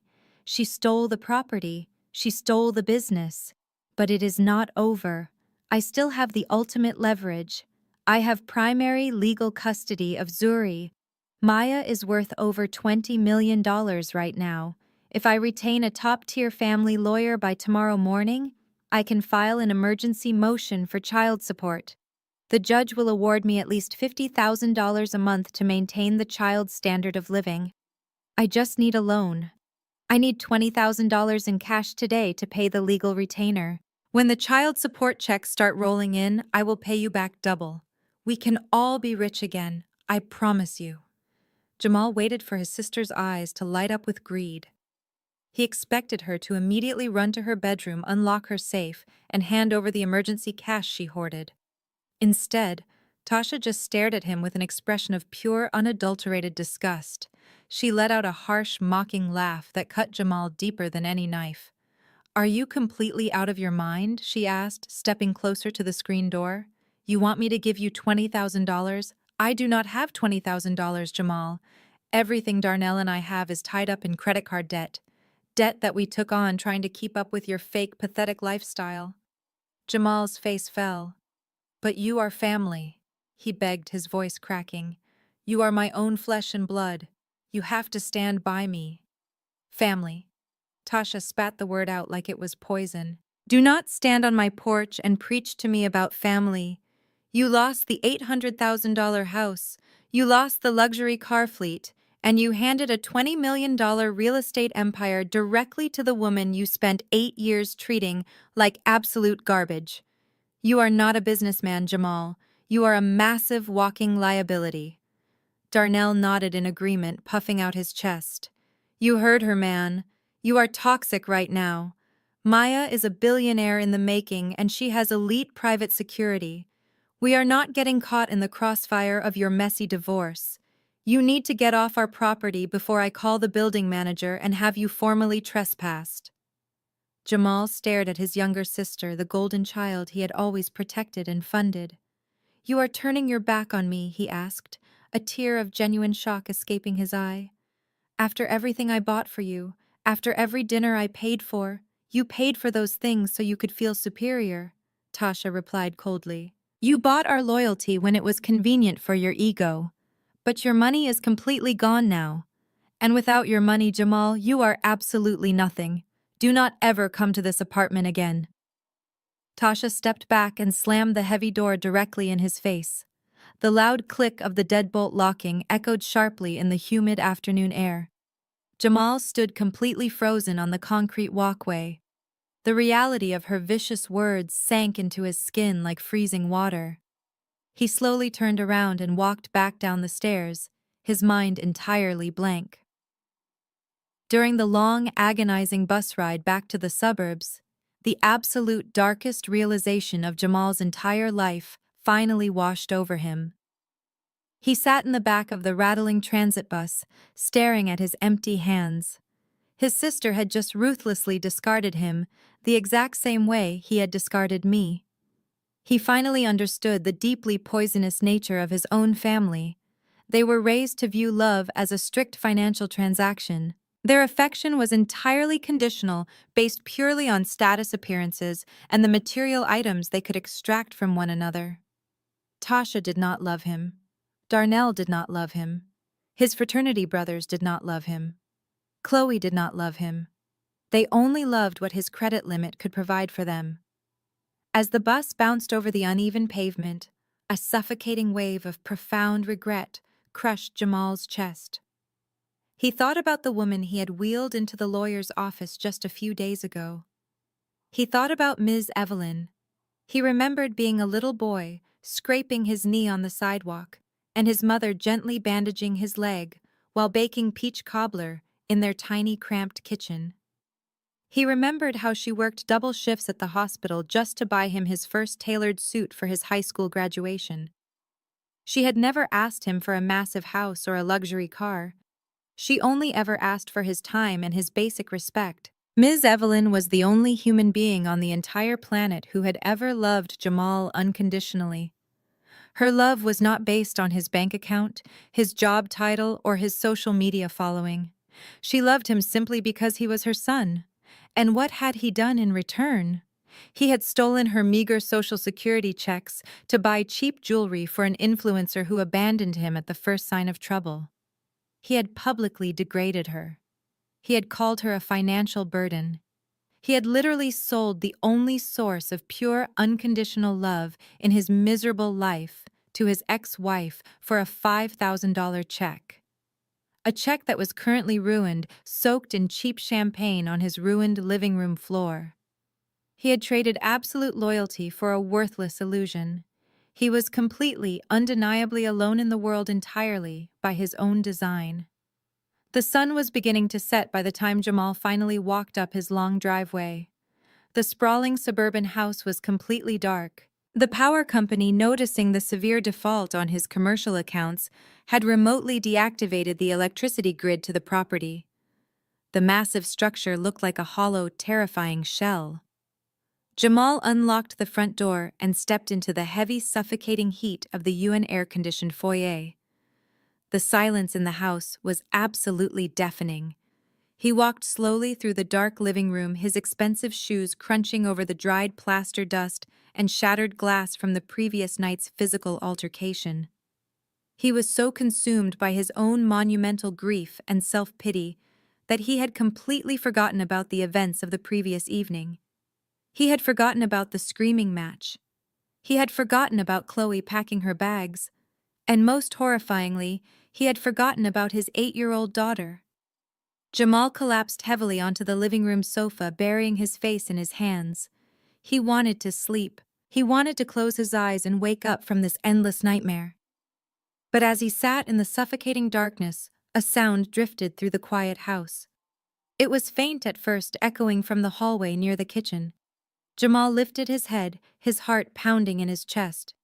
It was a harsh, wet, rattling sound. It was the sound of a child coughing. Jamal stood up, his legs shaking, and walked slowly toward the sound. The coughing grew louder and more violent as he approached the kitchen. It was coming directly from behind the heavy wooden door of the walk-in pantry. The exact door Chloe had slammed shut and deadbolted the night before. Jamal's blood ran completely cold. He reached out with trembling fingers and flipped the heavy metal lock. He pulled the pantry door open, the hinges creaking loudly in the dark house. Zuri was lying on the cold tile floor, curled tightly into a small ball. She was clutching her stuffed bear, shivering violently despite the oppressive summer heat trapped inside the house. Her breathing was incredibly shallow, interrupted by deep, painful hacking coughs that shook her entire tiny frame. Jamal dropped to his knees and reached out to touch her forehead. Her skin was burning hot, radiating a terrifying, unnatural heat. She had a massive, dangerous fever. "Daddy," Zuri whispered, her voice incredibly weak and hoarse. "My chest hurts." Jamal scooped his daughter up into his arms, feeling the terrifying fragility of her small body. Panic, pure and unadulterated, finally shattered his selfish haze. He needed to call an ambulance. He needed to drive her to the emergency room. But his cars were gone. His phone battery was completely dead. His credit cards were frozen, and his health insurance had lapsed months ago. He was trapped in the dark with a severely sick child, entirely stripped of the resources he needed to save her. Jamal carried Zuri into the living room, laying her gently on the sofa. He ran to the kitchen, frantically turning the faucet, but even the municipal water supply had been shut off due to non-payment. He had absolutely nothing to give her. No medicine, no cool water, no transportation, and no money. He fell to his knees beside the sofa, gripping his hair in absolute despair. The reality of his complete failure as a father, a son, and a man crashed down upon him. He had spent his entire life obsessing over his public image, completely neglecting the fundamental responsibilities of providing actual care and protection for his family. And now his innocent daughter was paying the ultimate terrifying price for his overwhelming arrogance. He was entirely out of options. There was only one person left in the entire world with the power and the resources to save Zuri. He knew exactly what he had to do, even though it meant swallowing the very last shred of his shattered pride. Jamal carefully wrapped Zuri in the thickest blanket he could find in the dark, sweltering house. Her small body was trembling violently, her teeth chattering despite the oppressive heat radiating from her skin. He scooped her up, his muscles aching from the sheer panic coursing through his veins, and sprinted out the front door. The heavy oak door slammed shut behind him, locking him out of the empty fortress of his own making. He stood on his manicured lawn, staring at the empty driveway where his luxury vehicles used to sit. He had no car. His phone battery was flashing a critical red warning. He had absolutely no money to summon another rideshare. He looked wildly up and down the quiet suburban street. The streetlights cast long, mocking shadows. Desperation completely overrode his massive ego. He ran across the pristine lawns, his expensive leather shoes, slipping on the damp grass directly toward the house of his next-door neighbor, Mr. Henderson. Just yesterday morning, Jamal had stood on his driveway and loudly mocked Mr. Henderson on his live broadcast, laughing at the older man for driving a 10-year-old sedan and working a blue-collar job. Now Jamal was violently pounding his fists against Mr. Henderson's front door, tears of sheer terror streaming down his face. When the door opened, Mr. Henderson looked at Jamal with a mixture of shock and deep suspicion. Jamal did not try to act tough. He did not try to spin a lie. He held out his burning, shivering daughter and begged the man for a ride to the emergency room. He completely humiliated himself, sobbing on the front porch of a man he had viciously belittled. Mr. Henderson did not say a single word of reproach. He took one look at Zuri, grabbed his car keys, and pointed to his driveway. The ride to the hospital was agonizingly silent. Jamal sat in the back seat of the old sedan, rocking Zuri back and forth, praying to a god he had only ever used for social status. The automatic sliding doors of the emergency room opened, hitting Jamal with a blast of freezing, sterile air. The waiting room was a chaotic sea of misery. Fluorescent lights buzzed harshly overhead, illuminating rows of hard plastic chairs filled with sick, exhausted people.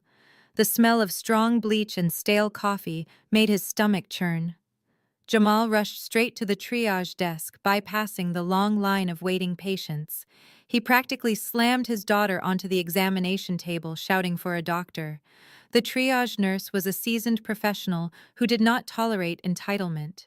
She calmly took Zuri's vitals, her expression tightening when she read the incredibly high temperature on the thermometer.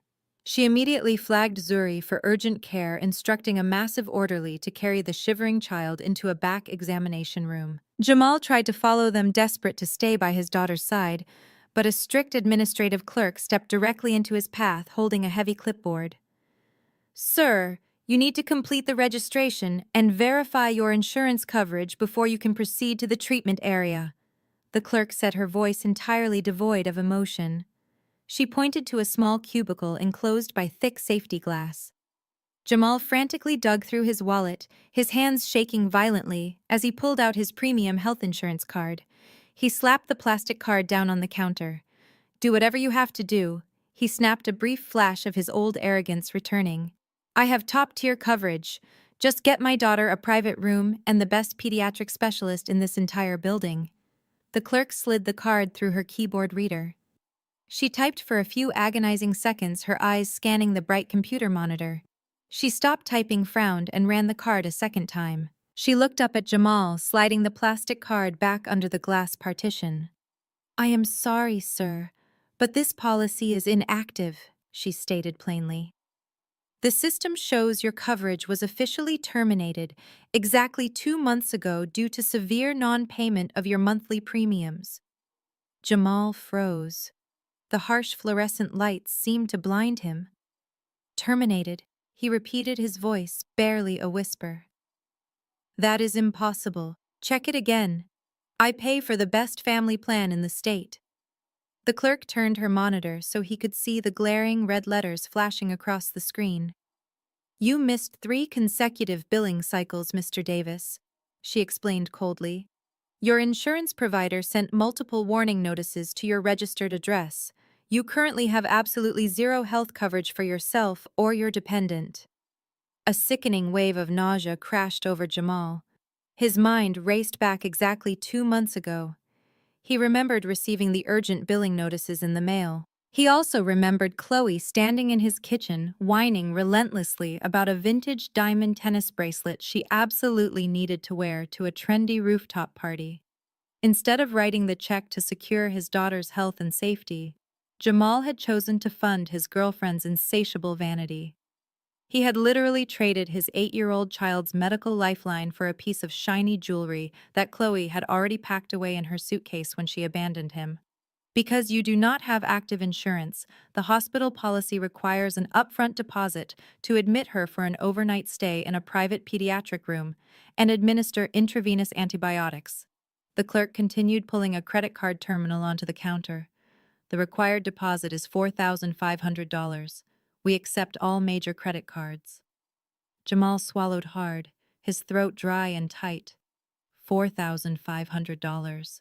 Just a few days ago, he would have swiped his card without even looking at the receipt. Now that number felt like an impossible mountain. He pulled his gold business credit card from his wallet and inserted the chip into the machine. He held his breath, staring at the small digital screen. Processing. Please wait. Declined. Jamal's heart dropped into his stomach. He quickly pulled the card out and handed the clerk his personal platinum card. Try this one, he said, his voice cracking with desperation. Sometimes the business account flags large medical purchases. The clerk sighed, swiped the second card, and waited. Declined. He tried a third card, a fourth. Every single piece of plastic in his expensive leather wallet was met with the exact same harsh, unforgiving red text. The financial execution I had orchestrated was completely flawless. He had absolutely zero access to any funds. The clerk looked at him with a mixture of pity and annoyance. Sir, if you cannot provide the deposit, we will still stabilize the child's fever in the general emergency ward, but she will not be admitted to a private room, and you will be billed directly for all emergency services. Please step aside so I can help the next patient. Jamal stumbled away from the registration desk, feeling like he was walking underwater.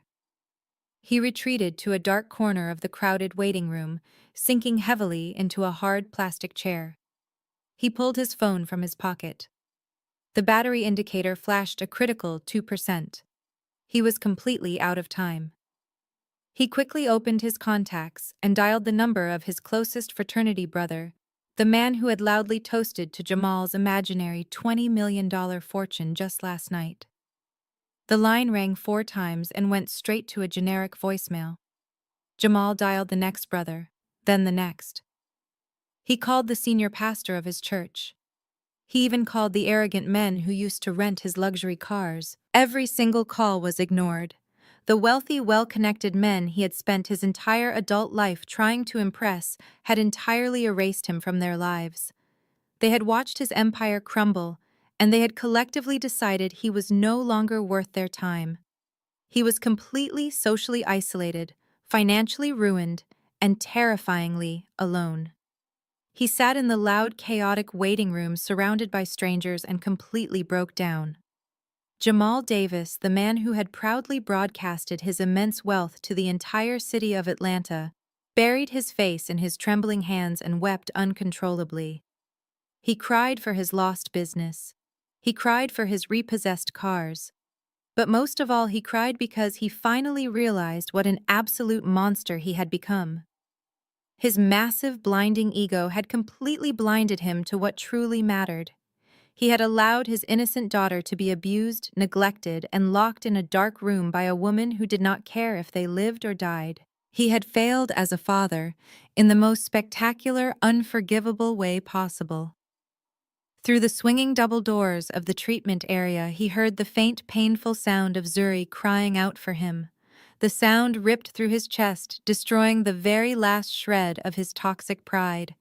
He wiped his face with the back of his hand, his eyes burning with exhausted tears. He looked down at his phone. 1% battery remaining. He had exhausted every single option.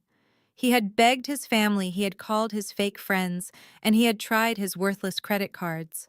There was only one person left in the entire world who had the power, the money, and the ruthless efficiency to save his daughter. It was the exact same woman he had spent the last 8 years trying to destroy. With shaking fingers, Jamal opened his encrypted contacts. He stared at my name on the glowing screen. Swallowing his pride felt like swallowing broken glass, but he pressed the green call button and lifted the phone to his ear. He closed his eyes, preparing to beg, preparing to surrender completely to my mercy. The phone did not even ring twice. "I am already here." My voice echoed clearly through the small speaker. The line immediately clicked dead. Jamal's phone screen faded to black, the battery finally dying completely. He sat frozen in the hard plastic chair, my calm, chilling words echoing in his mind. He slowly lowered the dead phone from his ear and opened his eyes. He turned his head toward the massive glass entrance of the emergency room. The automatic sliding doors parted with a soft mechanical hiss. The chaotic noise of the waiting room seemed to completely vanish as I walked through the entrance. I was no longer wearing the glamorous emerald gown from the party. I was dressed in a sharp, tailored black business suit, looking like a ruthless corporate assassin. My face was a mask of cold, unyielding determination. I did not look like a grieving mother or a panicked ex-wife. I looked like a woman who had come to collect a massive debt.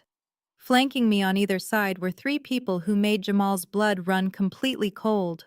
To my right was Leon, my towering private security guard, his eyes constantly scanning the room for threats. To my left was the senior partner of the most aggressive, expensive family law firm in Atlanta, carrying a thick leather briefcase. And right behind me, wearing a perfectly pressed uniform, was a senior officer from the city police department, his hand resting casually near his duty belt. Jamal stared at me, his mouth completely dry. He realized in that exact second that he had not just called me for financial help. He had summoned his own executioner. I did not even look at him. I walked straight past his trembling body, my heels clicking sharply against the polished hospital floor, and directed my medical team to immediately take over Zuri's care. The hospital administrator, who had previously denied Jamal's service, practically tripped over herself to assist my senior attorney. Within a matter of minutes, the massive financial deposit was cleared. Zuri was gently moved from the chaotic emergency room into a premium private pediatric suite. She was hooked up to intravenous fluids, given the strongest antibiotics available, and surrounded by the absolute best pediatric specialists in the entire city of Atlanta. I stood by her bedside holding her small, burning hand until her breathing finally steadied and she fell into a deep, peaceful sleep under the watchful eye of Ms. Evelyn. Once I knew my daughter was completely safe and protected, my lawyer walked back out to the waiting room. Jamal was still sitting in the hard plastic chair holding his dead smartphone. My lawyer handed the police officer the emergency court orders we had drafted on the way over.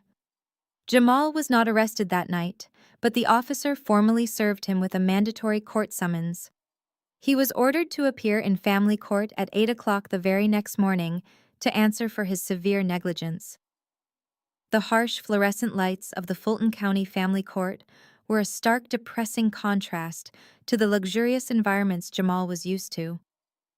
The courtroom was heavily paneled in dark wood, smelling of old paper and nervous sweat.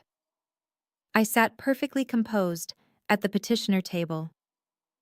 I wore a tailored navy blue suit, my hair pulled back into a sleek bun, flanked by 3 of the most expensive, aggressive family law attorneys in the state. Across the wide aisle, Jamal sat at the respondent table. He looked completely destroyed. He wore the exact same wrinkled, sweat-stained suit he had worn to the hospital the night before. He had not slept a single wink. His eyes were heavily bloodshot, and he kept nervously bouncing his leg up and down under the table. Because all of his bank accounts and credit cards were entirely frozen by my logistics company, he could not afford to hire a private attorney. Next to him sat a severely overworked, exhausted public defender, holding a thin manila folder containing the bare minimum details of the case. The judge, a stern, incredibly sharp woman with decades of experience dealing with deadbeat parents, walked into the room and immediately called the emergency hearing to order. Jamal wasted absolutely no time. Before his public defender could even introduce himself, Jamal launched directly into his heavily rehearsed victim routine. He tried to turn on his old manipulative Southern charm, adopting a tone of deep fabricated sorrow. He stood up and swore under oath that he was a devoted, loving single father who had been completely blindsided by a vicious, jealous ex-wife. He looked directly at the judge and claimed that I had maliciously abandoned my only child in a petty fit of rage. He told the court that I had walked out on our marriage, leaving him to pick up the pieces and care for Zuri all by himself. He painted a ridiculous, entirely fictional picture of his fatherly devotion. He swore that the absolute second his daughter showed signs of a fever, he had sacrificed everything to rush her to the hospital. He conveniently left out the fact that his luxury cars were repossessed, his house was dark, and he lacked the basic funds or active health insurance to actually get her treated. He played the martyr flawlessly, presenting himself as the tragic victim of a ruthless financial takeover orchestrated by a bitter woman. Then the extortion attempt began. The public defender stood up, cleared his throat, and made his aggressive pitch to the judge. He argued that according to the initial temporary separation agreement Jamal and I had signed in the lawyer's office just days ago, Jamal held primary physical custody of the child. Therefore, the public defender argued I was legally obligated to maintain Zuri's standard of living regardless of Jamal's current financial disaster. The lawyer pointed a finger directly at me. He listed my newly acquired $20 million real estate portfolio and the massive profits generated by my medical logistics company. He shamelessly demanded that the court order me to pay Jamal a staggering $50,000 a month in emergency child support. The lawyer claimed the money was necessary to secure a safe home hire private security and pay for Zuri's future education. But everyone in the room knew exactly what that money was really for. It was Jamal's desperate attempt to fund his lost, lavish lifestyle. Even in his completely ruined, pathetic state, a brief, sickening flicker of arrogant hope returned to Jamal's eyes. He sat up a little straighter. He actually believed this demand was his golden ticket out of the poverty he had created for himself. My lead attorney stood up slowly from our table. He meticulously buttoned his suit jacket. He did not yell. He did not raise his voice in anger. He possessed the quiet, terrifying calm of a man holding all the winning cards. He looked at the judge and calmly informed the court that my client had absolutely zero intention of paying Mr. Davis a single dime in child support. Furthermore, my attorney stated we were seeking immediate full and permanent legal and physical custody of the minor child. And beyond that, we were filing a formal motion for the absolute termination of Mr. Davis's parental rights due to severe criminal neglect and direct child endangerment. Jamal scoffed loudly, shaking his head in mock disbelief. He leaned over and whispered something to his public defender. The public defender immediately objected, throwing his hands up in the air. He claimed we had absolutely no physical proof of such outrageous, damaging allegations. He accused my legal team of trying to smear a loving father's reputation to avoid paying the $50,000 monthly support. My lawyer simply smiled. It was a cold, predatory smile. He turned and motioned to the court bailiff. The bailiff walked to the corner of the room and rolled a large, high-definition television monitor directly into the center of the courtroom, positioning it so the judge, the public defender, and Jamal had a perfect, unobstructed view. My attorney handed a secure, encrypted flash drive to the court clerk. He clearly explained for the official record that a hidden nanny camera completely legally purchased and placed inside the marital home prior to my departure had captured the exact events of the previous evening. The judge leaned forward in her high leather chair, her expression instantly hardening into stone. The clerk plugged the drive into the system and pressed play. The courtroom was immediately filled with the crystal-clear 4K audio of Chloe screaming at my daughter.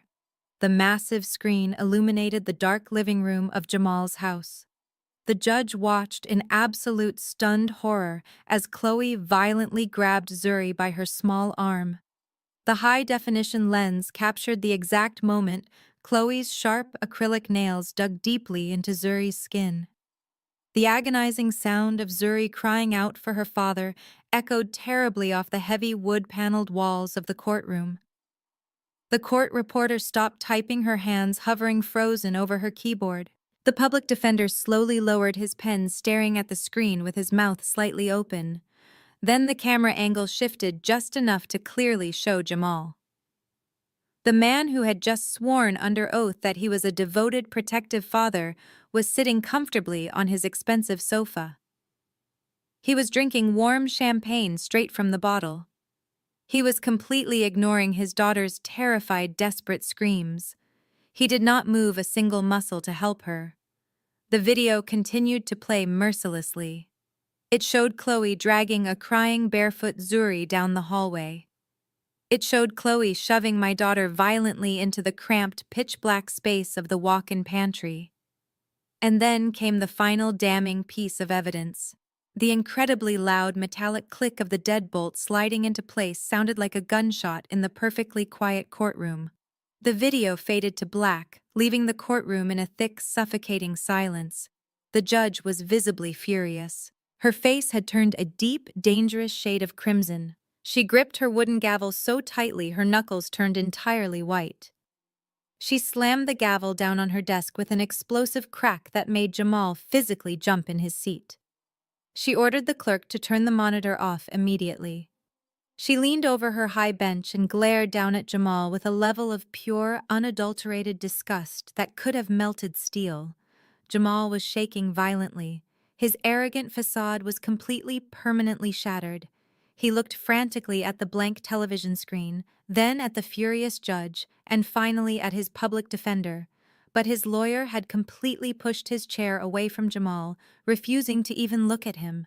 Defending a client was one thing, but defending a man caught on crystal-clear video allowing his child to be tortured was career suicide. Jamal opened his mouth to make another pathetic excuse to try and blame Chloe, to try and twist the narrative one last time, but absolutely no words came out. His throat was completely paralyzed by fear. I stood up slowly from my chair.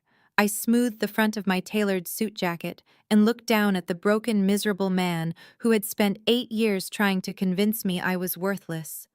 I made sure my voice was crystal clear, perfectly pitched, so the court reporter could transcribe every single syllable and entirely devoid of any human pity. "You thought I abandoned my daughter?" I asked, my voice slicing through the heavy silence of the room. I let the question hang in the air for a fraction of a second, watching the absolute terror completely consume Jamal's eyes. "I left her there just long enough for you to prove to the state of Georgia that you are unfit to be a father." The judge did not give Jamal a single second to respond to my statement. She leaned over her elevated bench, her eyes flashing with righteous fury. "Mr. Davis," she began, her voice ringing with absolute authority. "What I just witnessed on that screen is a textbook definition of severe child endangerment, criminal neglect, and abuse. You willfully allowed an innocent 8-year-old girl to be assaulted and locked in a dark room while you sat mere feet away consuming alcohol." She pointed her wooden gavel directly at his face. "I am fully prepared to instruct the bailiff to take you into custody right this very second. I will personally call the district attorney to press felony criminal charges against both you and your girlfriend. You will go to state prison, Mr. Davis." Jamal physically recoiled as if he had been struck. He began to hyperventilate again, his chest heaving as panic completely consumed his mind. He looked wildly at his public defender, begging silently for help. But the exhausted lawyer simply shook his head and closed his thin manila folder. Jamal was completely cornered. He had no money for bail, no lawyer to fight for his freedom, and undeniable high-definition video evidence stacked entirely against him. That is when my lead attorney smoothly intervened. He pulled a crisp white legal document from his leather briefcase and placed it gently on the respondent table, right in front of Jamal's shaking hands. "Your Honor," my attorney said calmly, My client has authorized me to offer a single, entirely non-negotiable alternative. If Mr. Davis signs this document right now, permanently relinquishing all parental rights to the minor child Zuri, granting my client sole legal and physical custody forever, we will agree not to pursue the criminal child endangerment charges against him. Jamal stared blankly at the white paper. It was his ultimate defeat printed in stark black ink. He looked up at me, tears of sheer panic and profound loss streaming heavily down his face. "Maya, please," he choked out, his voice cracking pitifully in the quiet room. "Do not take my daughter away from me. She is the absolute only family I have left in this world." I looked down at him with absolutely zero sympathy. "You lost the right to call her your family the exact second you let another woman lock her in the dark," I replied coldly. "Sign the paper, Jamal, or I will gladly watch them put you in handcuffs and drag you away." The public defender leaned over and whispered firmly in Jamal's ear, explicitly telling him that this was the absolute best deal he was ever going to get, and that he needed to sign it immediately to avoid a devastating felony conviction. Jamal's hands shook violently as he picked up the cheap plastic pen from the table. He sobbed openly in the silent courtroom, the sound pathetic and completely hollow. He pressed the pen to the paper and signed his name, completely signing away his rights, his leverage, and his very last connection to a family that truly loved him. The judge aggressively snatched the signed document from the clerk, stamped it with a heavy final thud, and looked down at Jamal with absolute disgust. "Your parental rights are officially terminated," she declared sharply. "Get out of my courtroom, Mr. Davis." Jamal stood up slowly. He looked like a hollow, entirely broken shell of a man. He walked down the center aisle, pushing through the heavy wooden doors. He left the courthouse and stepped out onto the busy Atlanta street. The humid morning air had suddenly turned cold, and the sky opened up, unleashing a torrential, freezing downpour. Jamal did not have an umbrella. He did not have a luxury car waiting for him. He walked slowly toward a rusted city bus stop, the heavy rain soaking his wrinkled suit to the bone. He stood shivering under the small metal overhang. He had absolutely no wife, no mistress, no child, no mother, no business, and no home. He was a man who had arrogantly demanded the entire world, and was left with literally nothing.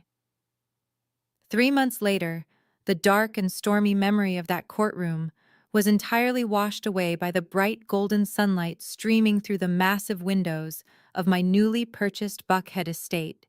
It was a proper Sunday dinner, the kind that deeply honored our rich cultural roots and celebrated our incredible hard-won victory. The sprawling mahogany dining table was covered in a breathtaking feast of authentic homemade soul food. The rich, mouth-watering aroma of baked macaroni and cheese, slow-cooked collard greens, with smoked turkey, crispy fried chicken, candied yams, and warm buttermilk cornbread filled the massive room. The atmosphere was incredibly vibrant, filled with genuine joy and unbreakable family warmth. Zuri was running around the sunlit room, her infectious laughter echoing brightly off the high ceilings. She was completely healthy, her temporary trauma entirely erased by the overwhelming love, safety, and security of her new environment. She wore a beautiful bright yellow dress, playing happily with a new set of building blocks. She was a brilliant, thriving child who finally had the peaceful, loving home she truly deserved. Sitting at the very head of the grand dining table was the true, undisputed matriarch of our family, Ms. Evelyn. She looked absolutely spectacular. She was wearing a stunning custom-tailored royal blue dress that perfectly complemented her glowing, healthy skin. I had hired the absolute best private physical therapists in the state, and she was already regaining significant strength in her legs. But more importantly, her spirit was completely healed. Her dignity was entirely restored. She was no longer a discarded burden hidden away in a back bedroom. She was the highly respected queen of our household, surrounded entirely by people who cherished her deeply and unconditionally. I walked over to the table holding a large crystal pitcher dripping with cold condensation.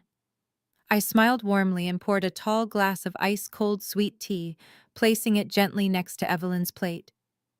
I picked up my own glass and raised it high into the air, looking at the beautiful, peaceful life we had successfully built from the dark ashes of Jamal's total destruction.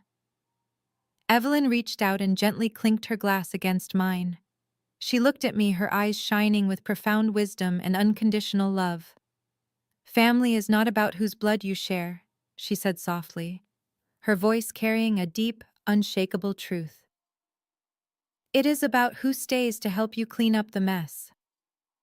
I smiled, taking a long, refreshing sip of my sweet tea. I looked at Zuri, then back to Evelyn, knowing that no matter what challenges came our way, we would never be broken again. Fade to black. The most powerful lesson from this story is that true family is defined by unconditional love and respect, not by blood or financial status. Jamal was completely blinded by his own arrogance and greed, throwing away the genuine loyalty of his mother and wife for a superficial illusion. He severely underestimated the quiet strength of the woman he mistreated, proving that true power does not need to boast. Ultimately, the story teaches us that treating people as disposable burdens will leave you entirely alone. We must value the people who stand by us during our hardest moments, because character and loyalty are the only currencies that truly last.